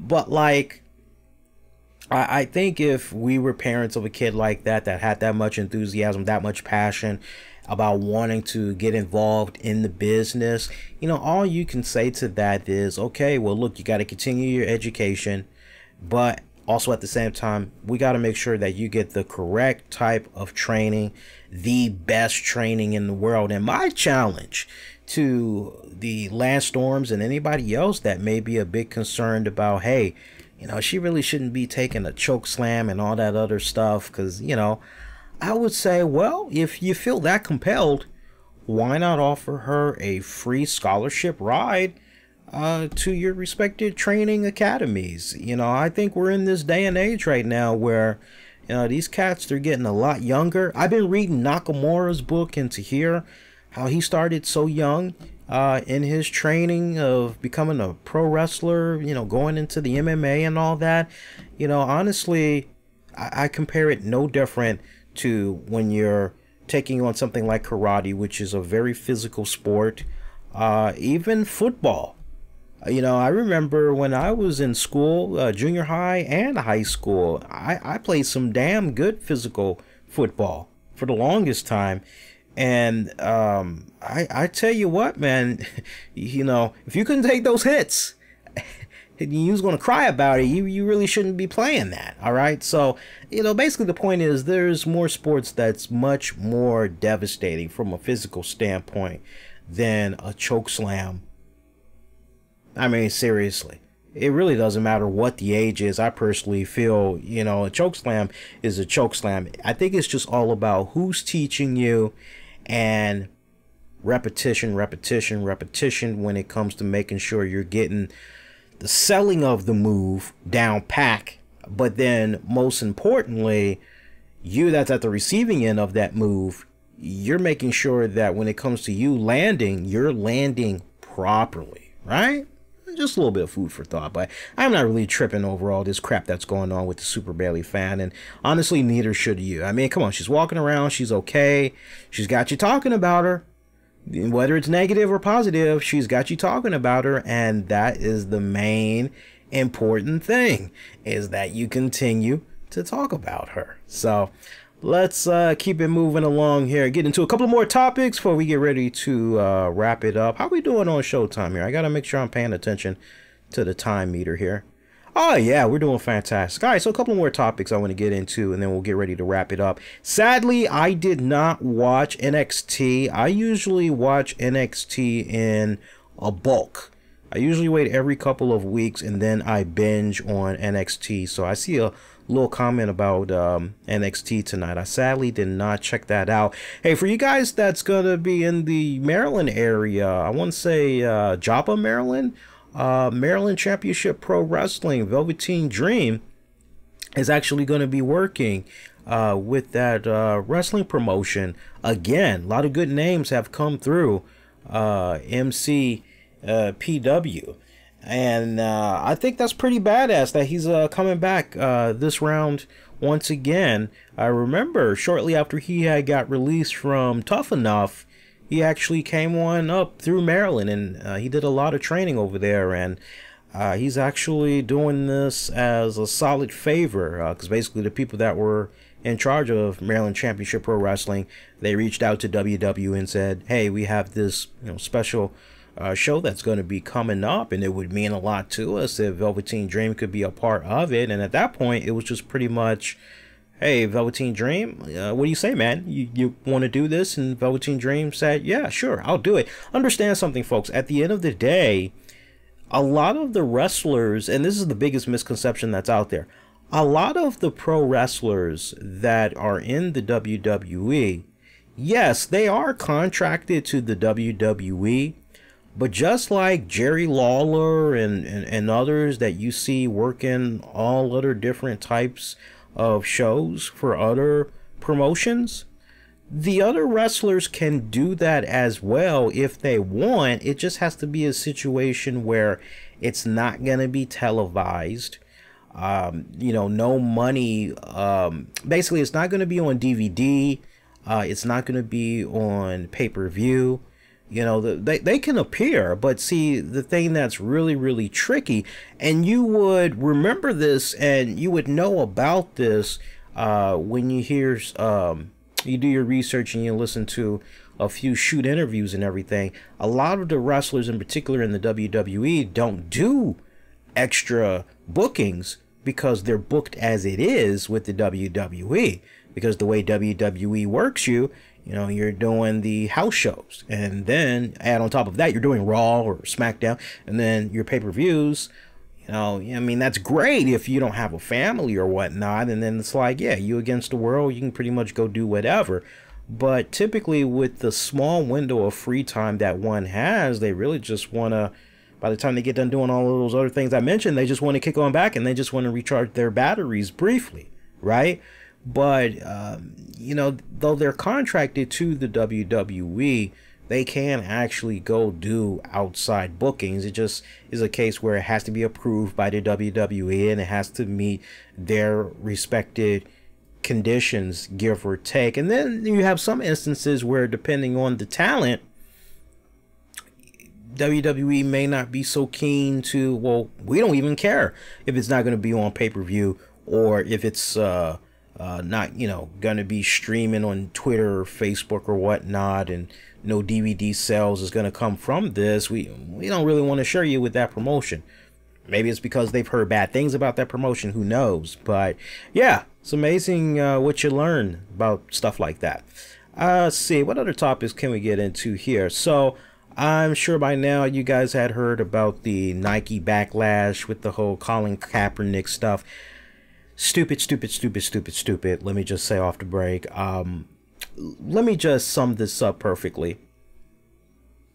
I personally feel that anybody that does not like the fact that, and I don't need to go overkill on this, but I personally feel that anybody that does not like the fact that Colin Kaepernick is one of the main faces that's kicking off the 30th anniversary for Nike, let me tell you something, rather than take all your Nike memorabilia and set that bitch on fire, here's another solution. Why not offer those items to your nearest homeless shelter? Why not do that? That's a great tax write-off, right? So you're getting a little bit of money back. And or you could go on eBay and you can sell those same items. I was talking to my buddy Marcus, and shout out to him because I work with him from time to time on a lot of different projects, and he's a big wrestling fan. We were talking about this whole, he's also a big football fan. We were also talking about this whole Colin Kaepernick stuff earlier today, and he was like, Lee, what's your take on this crap that's been going on? I said, honestly, dude, I think some of these people that are setting their Nike memorabilia on fire, I think some of them are just doing it for the shock and the all value. I think they're doing it for the clicks, the hits, because they feel it's gonna give them that recognition and that instant overnight sensation slash success that they've been looking for in order to try and capitalize, right? You know, you got some people, man, I just don't know what I need to do to be that YouTube breakout star, that next breakout star. And so people are doing any and everything that they possibly can to try to get themselves over. But the real challenge is, okay, well, what are you going to do now that you've got these views? You know, now that if you've done that, what's going to be for your next act, right? You know, so I think a lot of these people are doing what they're doing just for clickbait, just to try to gain exposure. I do feel that you have a small minority of people that legitimately are upset and that they are legitimately burning up their Nike memorabilia. But hey, if that's what you want to do, if you want to destroy your own memorabilia that you paid for, just understand something. Nike ultimately is not going to care because they've already made their money off of you. So that does not hurt them. That does not hurt their bottom dollar. Yeah, stocks may have taken a little bit of a hit, but you know what? For every one Nike potential sale that they may have lost, they're going to gain two, believe it or not. And it's going to prove that way in due time. So, you know, for me personally, yeah, it's like, God bless you. That's your right. You want to burn your memorabilia to make a statement? That's your right. But at the same time, you know, and I just find that silly. I really, really do. It's like we have so many homeless people that are struggling. They're struggling in the most, what some would say, wow, that's fucked up, right? You know, some homeless people, they can't find a really good, nice place to sleep. They can't find a good place to eat. For some homeless people, you know, they're fortunate enough to be in a shelter, but they don't have the necessary means to look presentable when they get ready to go out for these job interviews. So I say to you guys, yeah, donate your Nike memorabilia to a nearby homeless shelter, a nearby church, Goodwill. Put it to good use.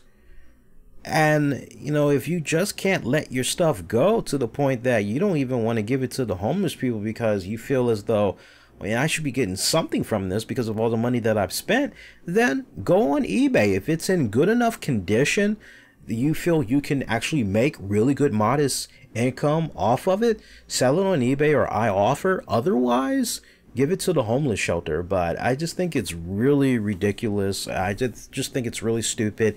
And I think the people that legitimately are mad that Nike have gone in this direction, they truly don't understand why Colin Kaepernick took the knee in the first place. When you understand the origins of why he did what he did, you may not agree with the platform in which he decided to be vocal.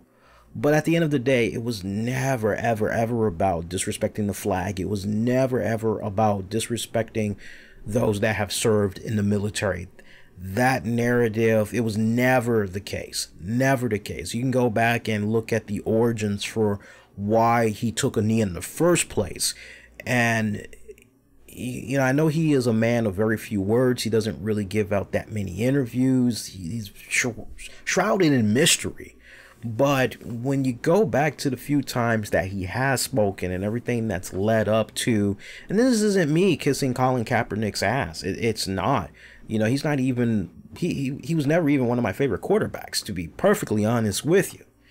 But when you just go back, and that would be my challenge, anyone that truly has not taken the time out to understand the origins of why Colin took a knee in the first place, which was to basically protest against the social injustice that was going on, basically with police corruption in the form of, you had officers that were abusing their badges, they were abusing their authority of law on people of color, unarmed people of color.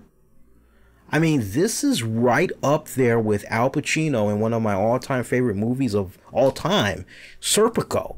and he was Frank Serpico, and he had like all this fucking police corruption that was going on, and it was like taboo to be telling on your own boys or whatever, right? Because it was a brotherhood basically.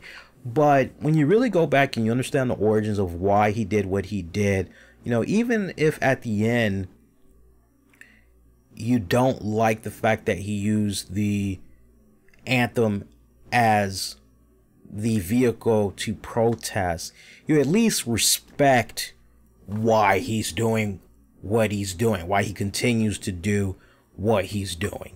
And I tell you, it's interesting to see Chris Long, LeBron James, even Aaron Rodgers, Dwayne Wade. I mean, we've seen so many people, even quietly Tom Brady, all giving their endorsement, if you will, to Colin Kaepernick. You know, I think the narrative from a couple of years ago, I think now more and more people are coming around and they're doing their research and they're understanding why things are going down the way that they're going down. They understand why Colin did what he did. And I just think that at this point, the more white athletes, I think, the more white athletes are more vocal and say, hey, no, he did it because XYZ. And the more that the truth is told and spread it around, I think what the president had put out recently about Nike, since he's been in office, I think that was the most level-headed statement that he's ever put out with regards to this whole anthem protests and all that. Go do your research and you'll see exactly the statement that he had. So I thought it was very interesting what he had said. But other than that, see what else can we get into on this show. What else here? So we covered All In. Oh yeah, for those of you curious, would I go to the next All In event? If it's true that it's potentially going to be happening on the West Coast, particularly maybe California or something like that, I don't see myself going out there. I think if it was a case where they would bring it on back to the East Coast or Midwest or whatever, I could definitely see myself doing something like that. Big Cass had recently opened up about his WWE firing. He was on Booker T's podcast and he was very transparent. I got to give him a lot of props. I mean, Booker didn't do enough probing as far as I was concerned, but I give Big Cass a lot of credit. I mean, just to summarize, you know, he manned up. He said, look, if I was Vince McMahon, I would have fired me too, because the way I acted, you know, honestly, I deserve to be fired. And Big Cass didn't go into the specifics on what all pretty much had led up to him being canned by the WWE, but he did man up that the way he conducted himself, yeah, it was very unprofessional, and he totally understood why he was fired. And you know, hindsight being 2020, you know, if he was Vince McMahon, he would have fired himself as well. You know, he would have done the same thing that Vince ultimately had did. So he also had opened up about whether or not he had the opportunity yet. Has any opportunities been presented to him to potentially work with Enzo or Real One? And he said, you know, it's still kind of early, but no, nothing has come my way just yet. But, you know, never say never. If the money is right and everything, sure, I would love to team up and do something with him. Apparently, he wasn't even aware. You kind of just look at that as a joke, but take it at face value. Apparently, Big Cass did not know that Real One was now going into rapping. He didn't even see My Consensual Penis, whatever that damn song is, Phoenix. He wasn't aware of that, and he was asking if Real One was any good. And it totally took him off guard. He was not aware that Real One was doing the whole rap thing. And apparently he said he was going to be checking out some of the rap as soon as he got done talking with Booker. So I really find that hard to believe. But, you know, I guess I can kind of see where he's coming from to a certain degree, because he did say in part of the interview he has just been focusing on himself and everything that had went down. He's just been doing what he could to lay low, kind of stay off of social media and take care of himself, you know. But he did admit that he hopes that one day he can be back, and he feels that he will be back in the WWE. And I do think so. I do believe that he will be back in the WWE. Never say never. I think, honestly, give it about maybe, I would say 3 to 4 years tops. I think, honestly, he will be back in the WWE. No doubt about that. No doubt about that. One other thing that had came about, I'm kind of going back and forth, but luckily I got you guys in the chat that's reminding me. We had a new tag team from Raw that was crowned, and that was Dolph Ziggler, Drew McIntyre. That's good, because honestly, the B team, it just wasn't working out. You know, I like fairy tales, but you know, some fairy tales, you think about it a little bit more. You know, and B team, for what it was worth, the load just got blown way damn too soon. And look at how this opens up the Revival. You know, if you're fans of the Revival, you're saying, well, hey, get them TV time, because considering what had led up to McIntyre and Ziggler getting the opportunity, okay, now they probably going to come back, want a little bit of retribution, right? And then you also think about the fact that now you're potentially going to have Ambrose and Rollins feud with McIntyre and Ziggler for the Raw tag titles. So that's good as well, right? But long-term wise, you know, like 6 months from now, what's the game plan? Who's going to be the top 2 baby faces that could eventually go and take the tag titles away from Ziggler and McIntyre? You know, that's the real question. Is it a situation where maybe you do Finn Balor and Bobby Lashley? Is that maybe the case? Do you maybe go in that direction? I mean, not really that bad of an idea, you know. But also from Raw, we had the great Shawn Michaels Undertaker segment. Love that. I really did love that. A lot of people are wondering, ooh, were the seeds maybe planted for a Shawn Michaels return? I just don't think so. You know, stranger things have happened in the wrestling world, but I'm just not biting into that right now. That was a magical segment. I love that. I felt like a little kid again when I watched the Undertaker and Shawn Michaels. I really did. I felt the goosebumps. Like the minute that, and that's the thing, the Undertaker wasn't even advertised. So, I mean, it was so 180. But, like, to hear the music of the Undertaker and you're going, okay, is he actually here? Like, what's going on? Are they just playing the music just to be playing the music? But then to actually see the Undertaker come out, you're going, oh.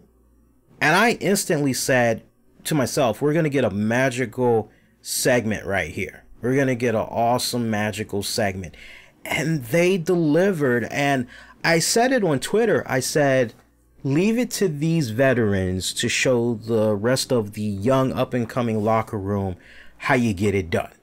How you sell a feud. How you sell story.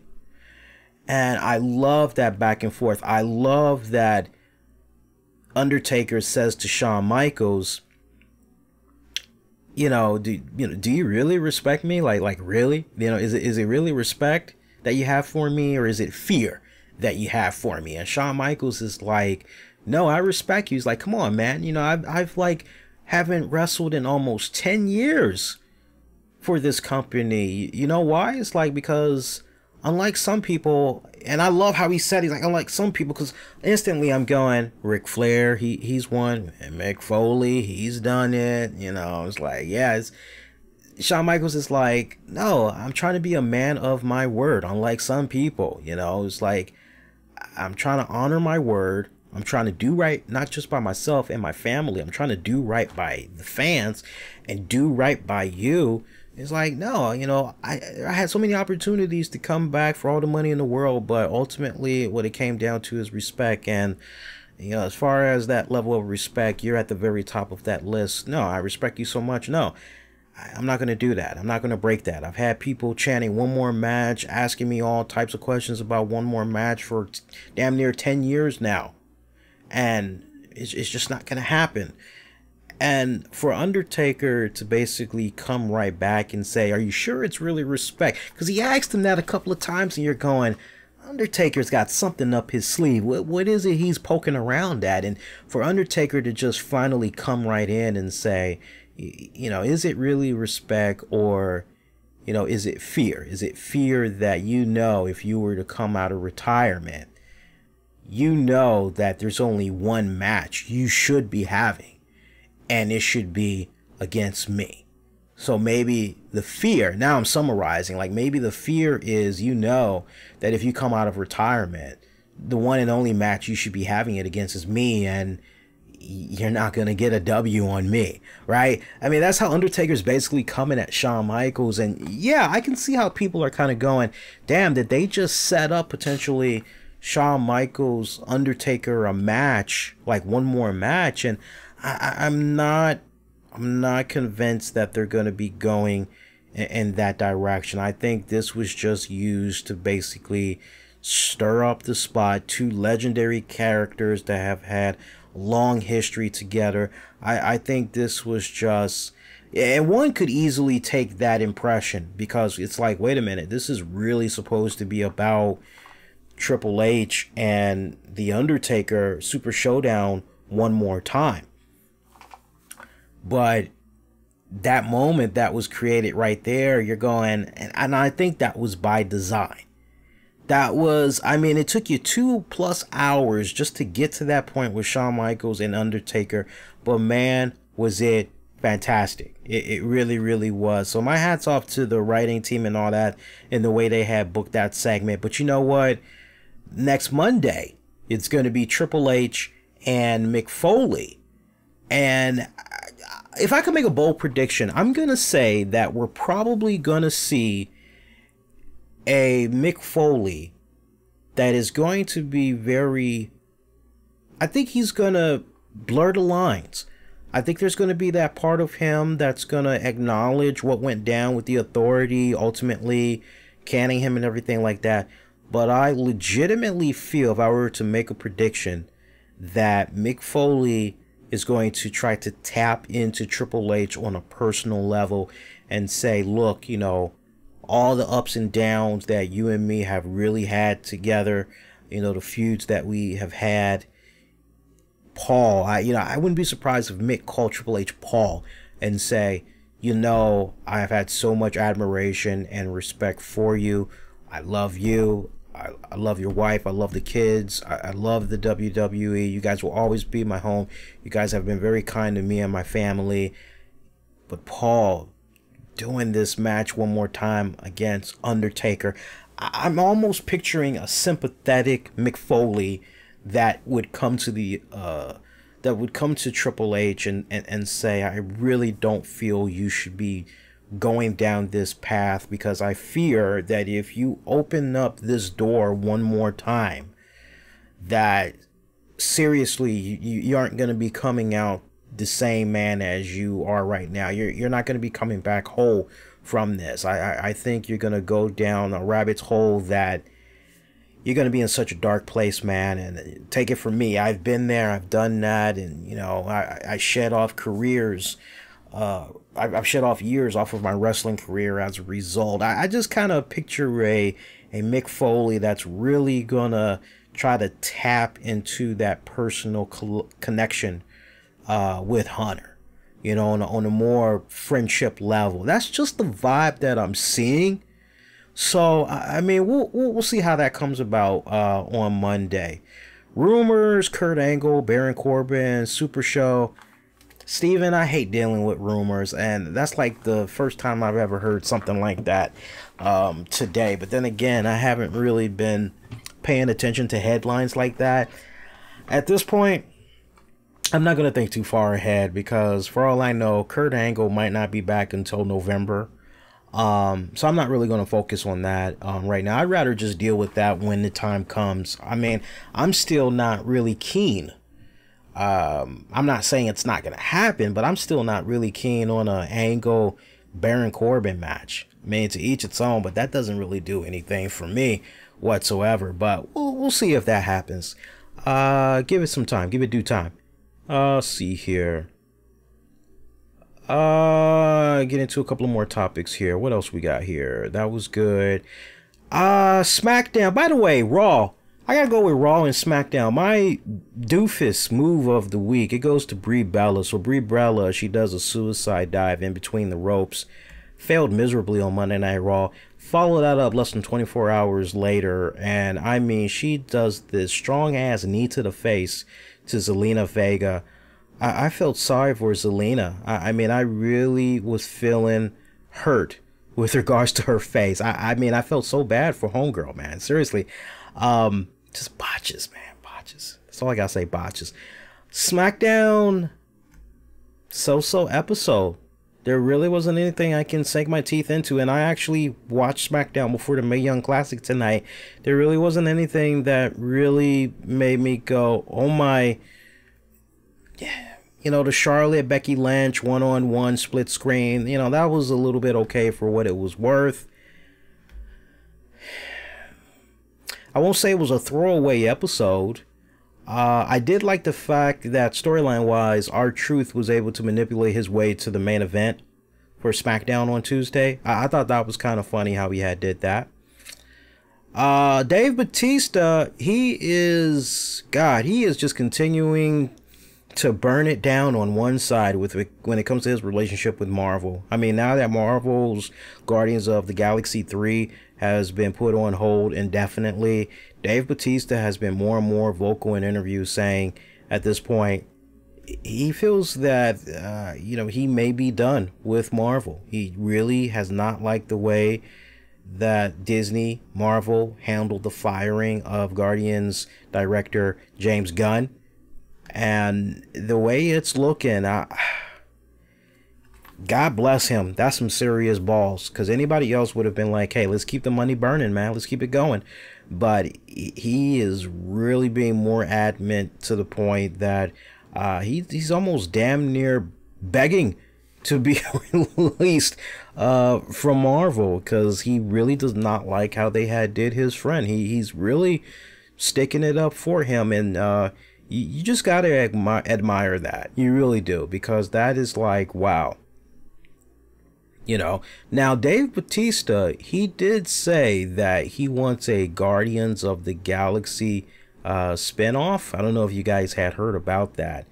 But he wants a Guardians of the Galaxy spinoff starring the Drax character, even if he doesn't return to the role after the James Gunn controversy.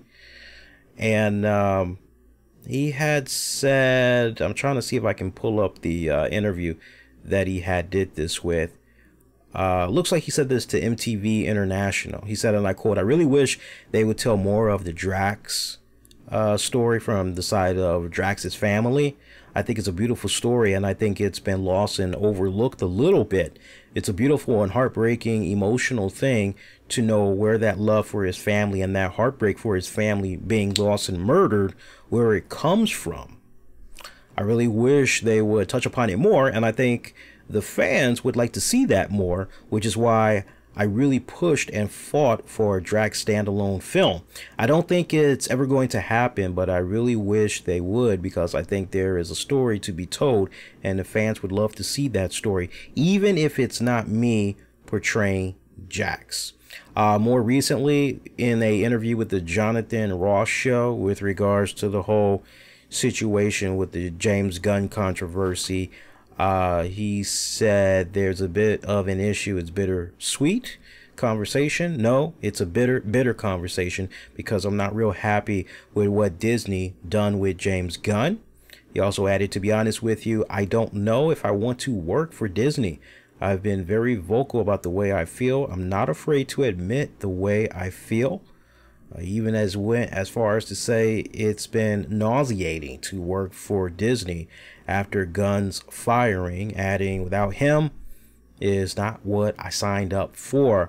And in other Dave Bautista news, he signed with the CAA, For those of you that are not aware of that, CAA, from what I am able to see here, that is, see if we can pull that up for you guys. CAA, I'm not seeing what the hell CAA stands for here. I'm just kind of skimming another article for you guys here, because I was trying to see what the hell. I remember this off the top of my head, but then I was trying to remember the whole CAA stuff. I think that might be a new firm or something. You got me as far as CAA. Yeah, I don't know what the hell CAA is. I'll come back to that another time. But yeah, so he also talked about, you know, what it would take for him to come back to the WWE. I mean, the usual spiel. Now, that part, that's nothing really relatively new. We've pretty much, we know what it's really going to take for him to come back to the WWE. But the real question is will WWE give him what he wants? That's the real question. I don't know.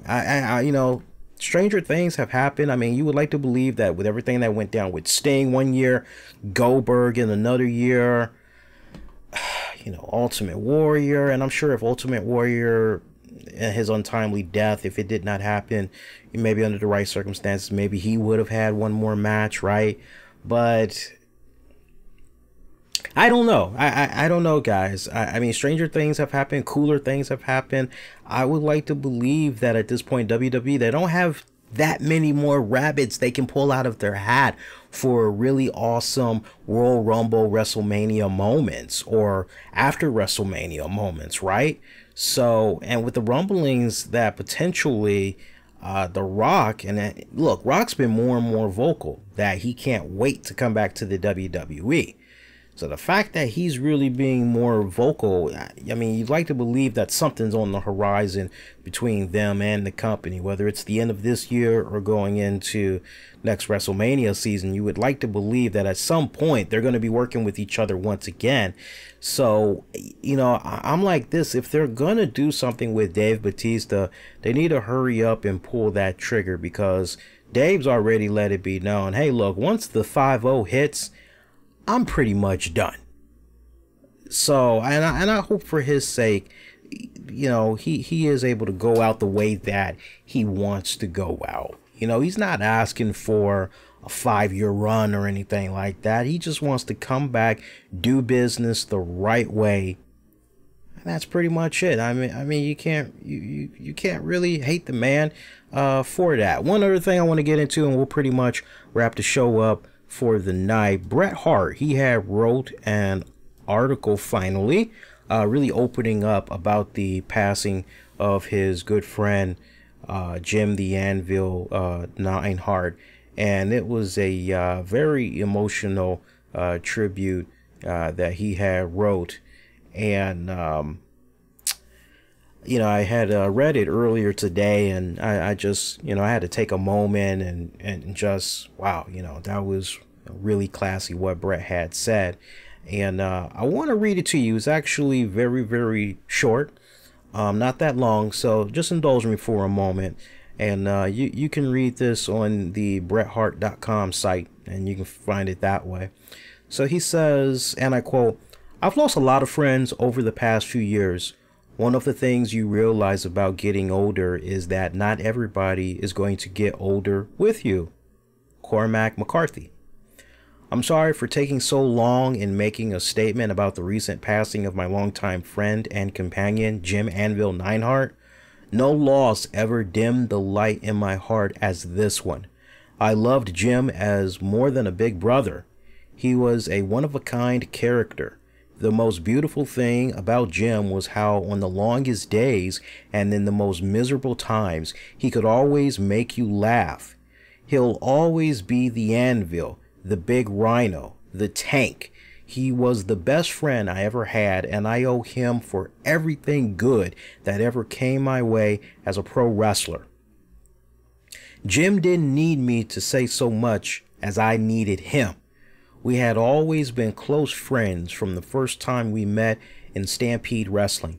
We never fought or argued about anything, and we were always in agreement. Aside from being my loyal friend, tag team partner, and brother-in-law. I can say Jim helped keep my sanity during our numerous dark and lonely times. He was such a hilarious friend. Thank you, Jim, for a lifetime of happy and great memories. Pro wrestling is a profession where trust and loyalty are everything. We were such a fun, fast, exciting, and formidable combination, highlighting each other while always making our opponents. When it came to wrestling teams like Andre the Giant and Haku, the British Bulldogs, the Nasty Boys, Demolition, and the Rockers, man, he just gave me a big flashback of my childhood just now. The Hart Foundation could work with any team and have the best match on the card. We were both always very proud of all of our accomplishments as the Hart Foundation, but we were really always most proud of our friendship. Someday, but far enough away, I hope to have a joyous meeting with the many friends and loved ones gone before, and when I make that crossover, I pray God will lead me straight to the Anvil. Thank you, Anvil, for I owe you everything. And he ends it by saying, and I quote, I've met men I could trust in the mouth of hell. I would trust them to breathe for me, to pump my blood with their hearts. Sebastian Folks. Love, Brett. What a very touching tribute. You know, and I tell you, being a kid growing up watching the Hart Foundation, you know, even when Bret had came into the WWF/E at that time, and they did the whole Hart Foundation there, I remember Bret was so fucking shy. You could tell he really did not feel comfortable talking into the camera, having that microphone in his hand. He did not look comfortable whatsoever, and I get the shades. I really do. You know, I'm like that myself. I mean, most people are like that. They feel so much more confident. They can say what they need to say when they have the shades on, and you know, they can look at a person's eyes, and they can, but you know, you take the shades off and they gotta, you know. And I remember those early promos when Bret wasn't pushing the shades. Bret was just, woo, you know. But give the microphone to Jim Neidhart, and Jim Neidhart, man, he was in that zone. I mean, he was a showman, you know. It's almost shades of Marty Jannetty, Shawn Michaels. You know, you just go back to the whole rocker days and you're like, yeah, you know, if you were a lady, you're going, yeah, Shawn Michaels, he's the cute one, right? But if you're a guy, you're going, I want to hang out with Marty. Marty looks like the freaking cool one. Shawn just looks like a kind of dweeb that's just hanging with Marty or whatever. But man, when the barbershop went down, you're going, holy shit, didn't see that one coming. What the hell? And then finally, Shawn started building up that, leading up to the barbershop, he started building up that confidence and everything. You know, was taking much better care of himself physically and all that. I mean, he looked like he looked like at the beginnings of a true star in the making, you know. But I think back to that time with Brad and the Anvil. And yeah, I tell you, and if I'm not mistaken, if I remember it right, on the Bret Hart DVD, someone had made the suggestion, I'm not sure who it was, but they were like, here, you know, wear these shades. You know, you start wearing these shades and you cut your promos and all of that. You know, you don't have to worry about, you know, who all is looking at you behind the camera and all that other stuff. You can just get lost behind the shades. And that's exactly what Bret started doing. He started getting lost behind the shades, and little by little, he started building up that persona. And someone asked me a long time ago, they said, Lee, which incarnation of Bret Hart was your favorite? I would have to say, my absolute favorite Bret Hart incarnation would have to be the Bret Hart version that basically was with the new Hart Foundation, when he had Brian Pillman and all. I would have to go with that, because that was Bret at his absolute best, as a character overall. Everything just finally, everything that he had been learning from his dad, just Stampede, everything pretty much built up to that point where he was at in his career. That was my absolute favorite. That was the pinnacle for my favorite time looking back on Bret Hart, you know. But I'm glad he finally had said something. I knew he was gonna say something, and hopefully nobody was crapping on the man for honestly taking the time to mourn and grieve over the loss of a good friend. You know, when something like that is just so left field and you hear the circumstances surrounding, you know, why that person passed, you're going, wait, what? How did they pass? Like, what the hell? You know, and something that he touched upon in the article too, that I want to touch upon as well, you know, and it's so funny because I was literally saying this to Tammy while we were in Chicago. Somehow we got on the subject of 80s music or whatnot. And actually, I think now that I remember, we were talking about Bono from U2. And Bono from U2, in case you guys don't remember, Bono has been, he recently was with U2, I want to say out in Germany. And they were playing A Beautiful Day. And something, if you've been a longtime U2 fan, you knew something was up because Bono, he's not singing. He's just talking. And you're going, wait a minute, why is he doing like a dry read version of A Beautiful Day? Like the band's playing the rock version and he's just talking the lyrics out. Like, what's going on? And then you learn that apparently Bono was having voice issues and that he couldn't. He tried and he just couldn't. So they ended up canceling the show. Bono promising that at some point they were going to come back. They'd give everybody a free show. And I remember saying to Tammy, I said, wow, I said, you know, hearing that what went down with Bono, you know, Bono's almost 60. That whole band, they're almost 60. You just hope that what's going on with his voice isn't a sign of, you know, throat cancer or something like that. And I remember saying, man, just the other day I was listening to With or Without You, and I'm going, my God, that song is like almost, you know, 30 years old or whatever. I'm going, time really flies. And then we talked about how, you know, Prince and George Michael, Whitney Houston, James Brown, just we started talking about all these celebrities that have passed that we grew up on, and how it reminds you painfully of your own mortality, right? And to kind of follow up on what Bret Hart had touched upon, you know, yeah, you know, not all friends are going to be able to make it with you during this thing called life. You know, there are going to be some people that you lose along the way, but, you know, with each person that passes, family, friends, or those that you grew up idolizing, those that just continue to die, sadly, it's a painful reminder that you're that much more closer to the end of your own lifespan.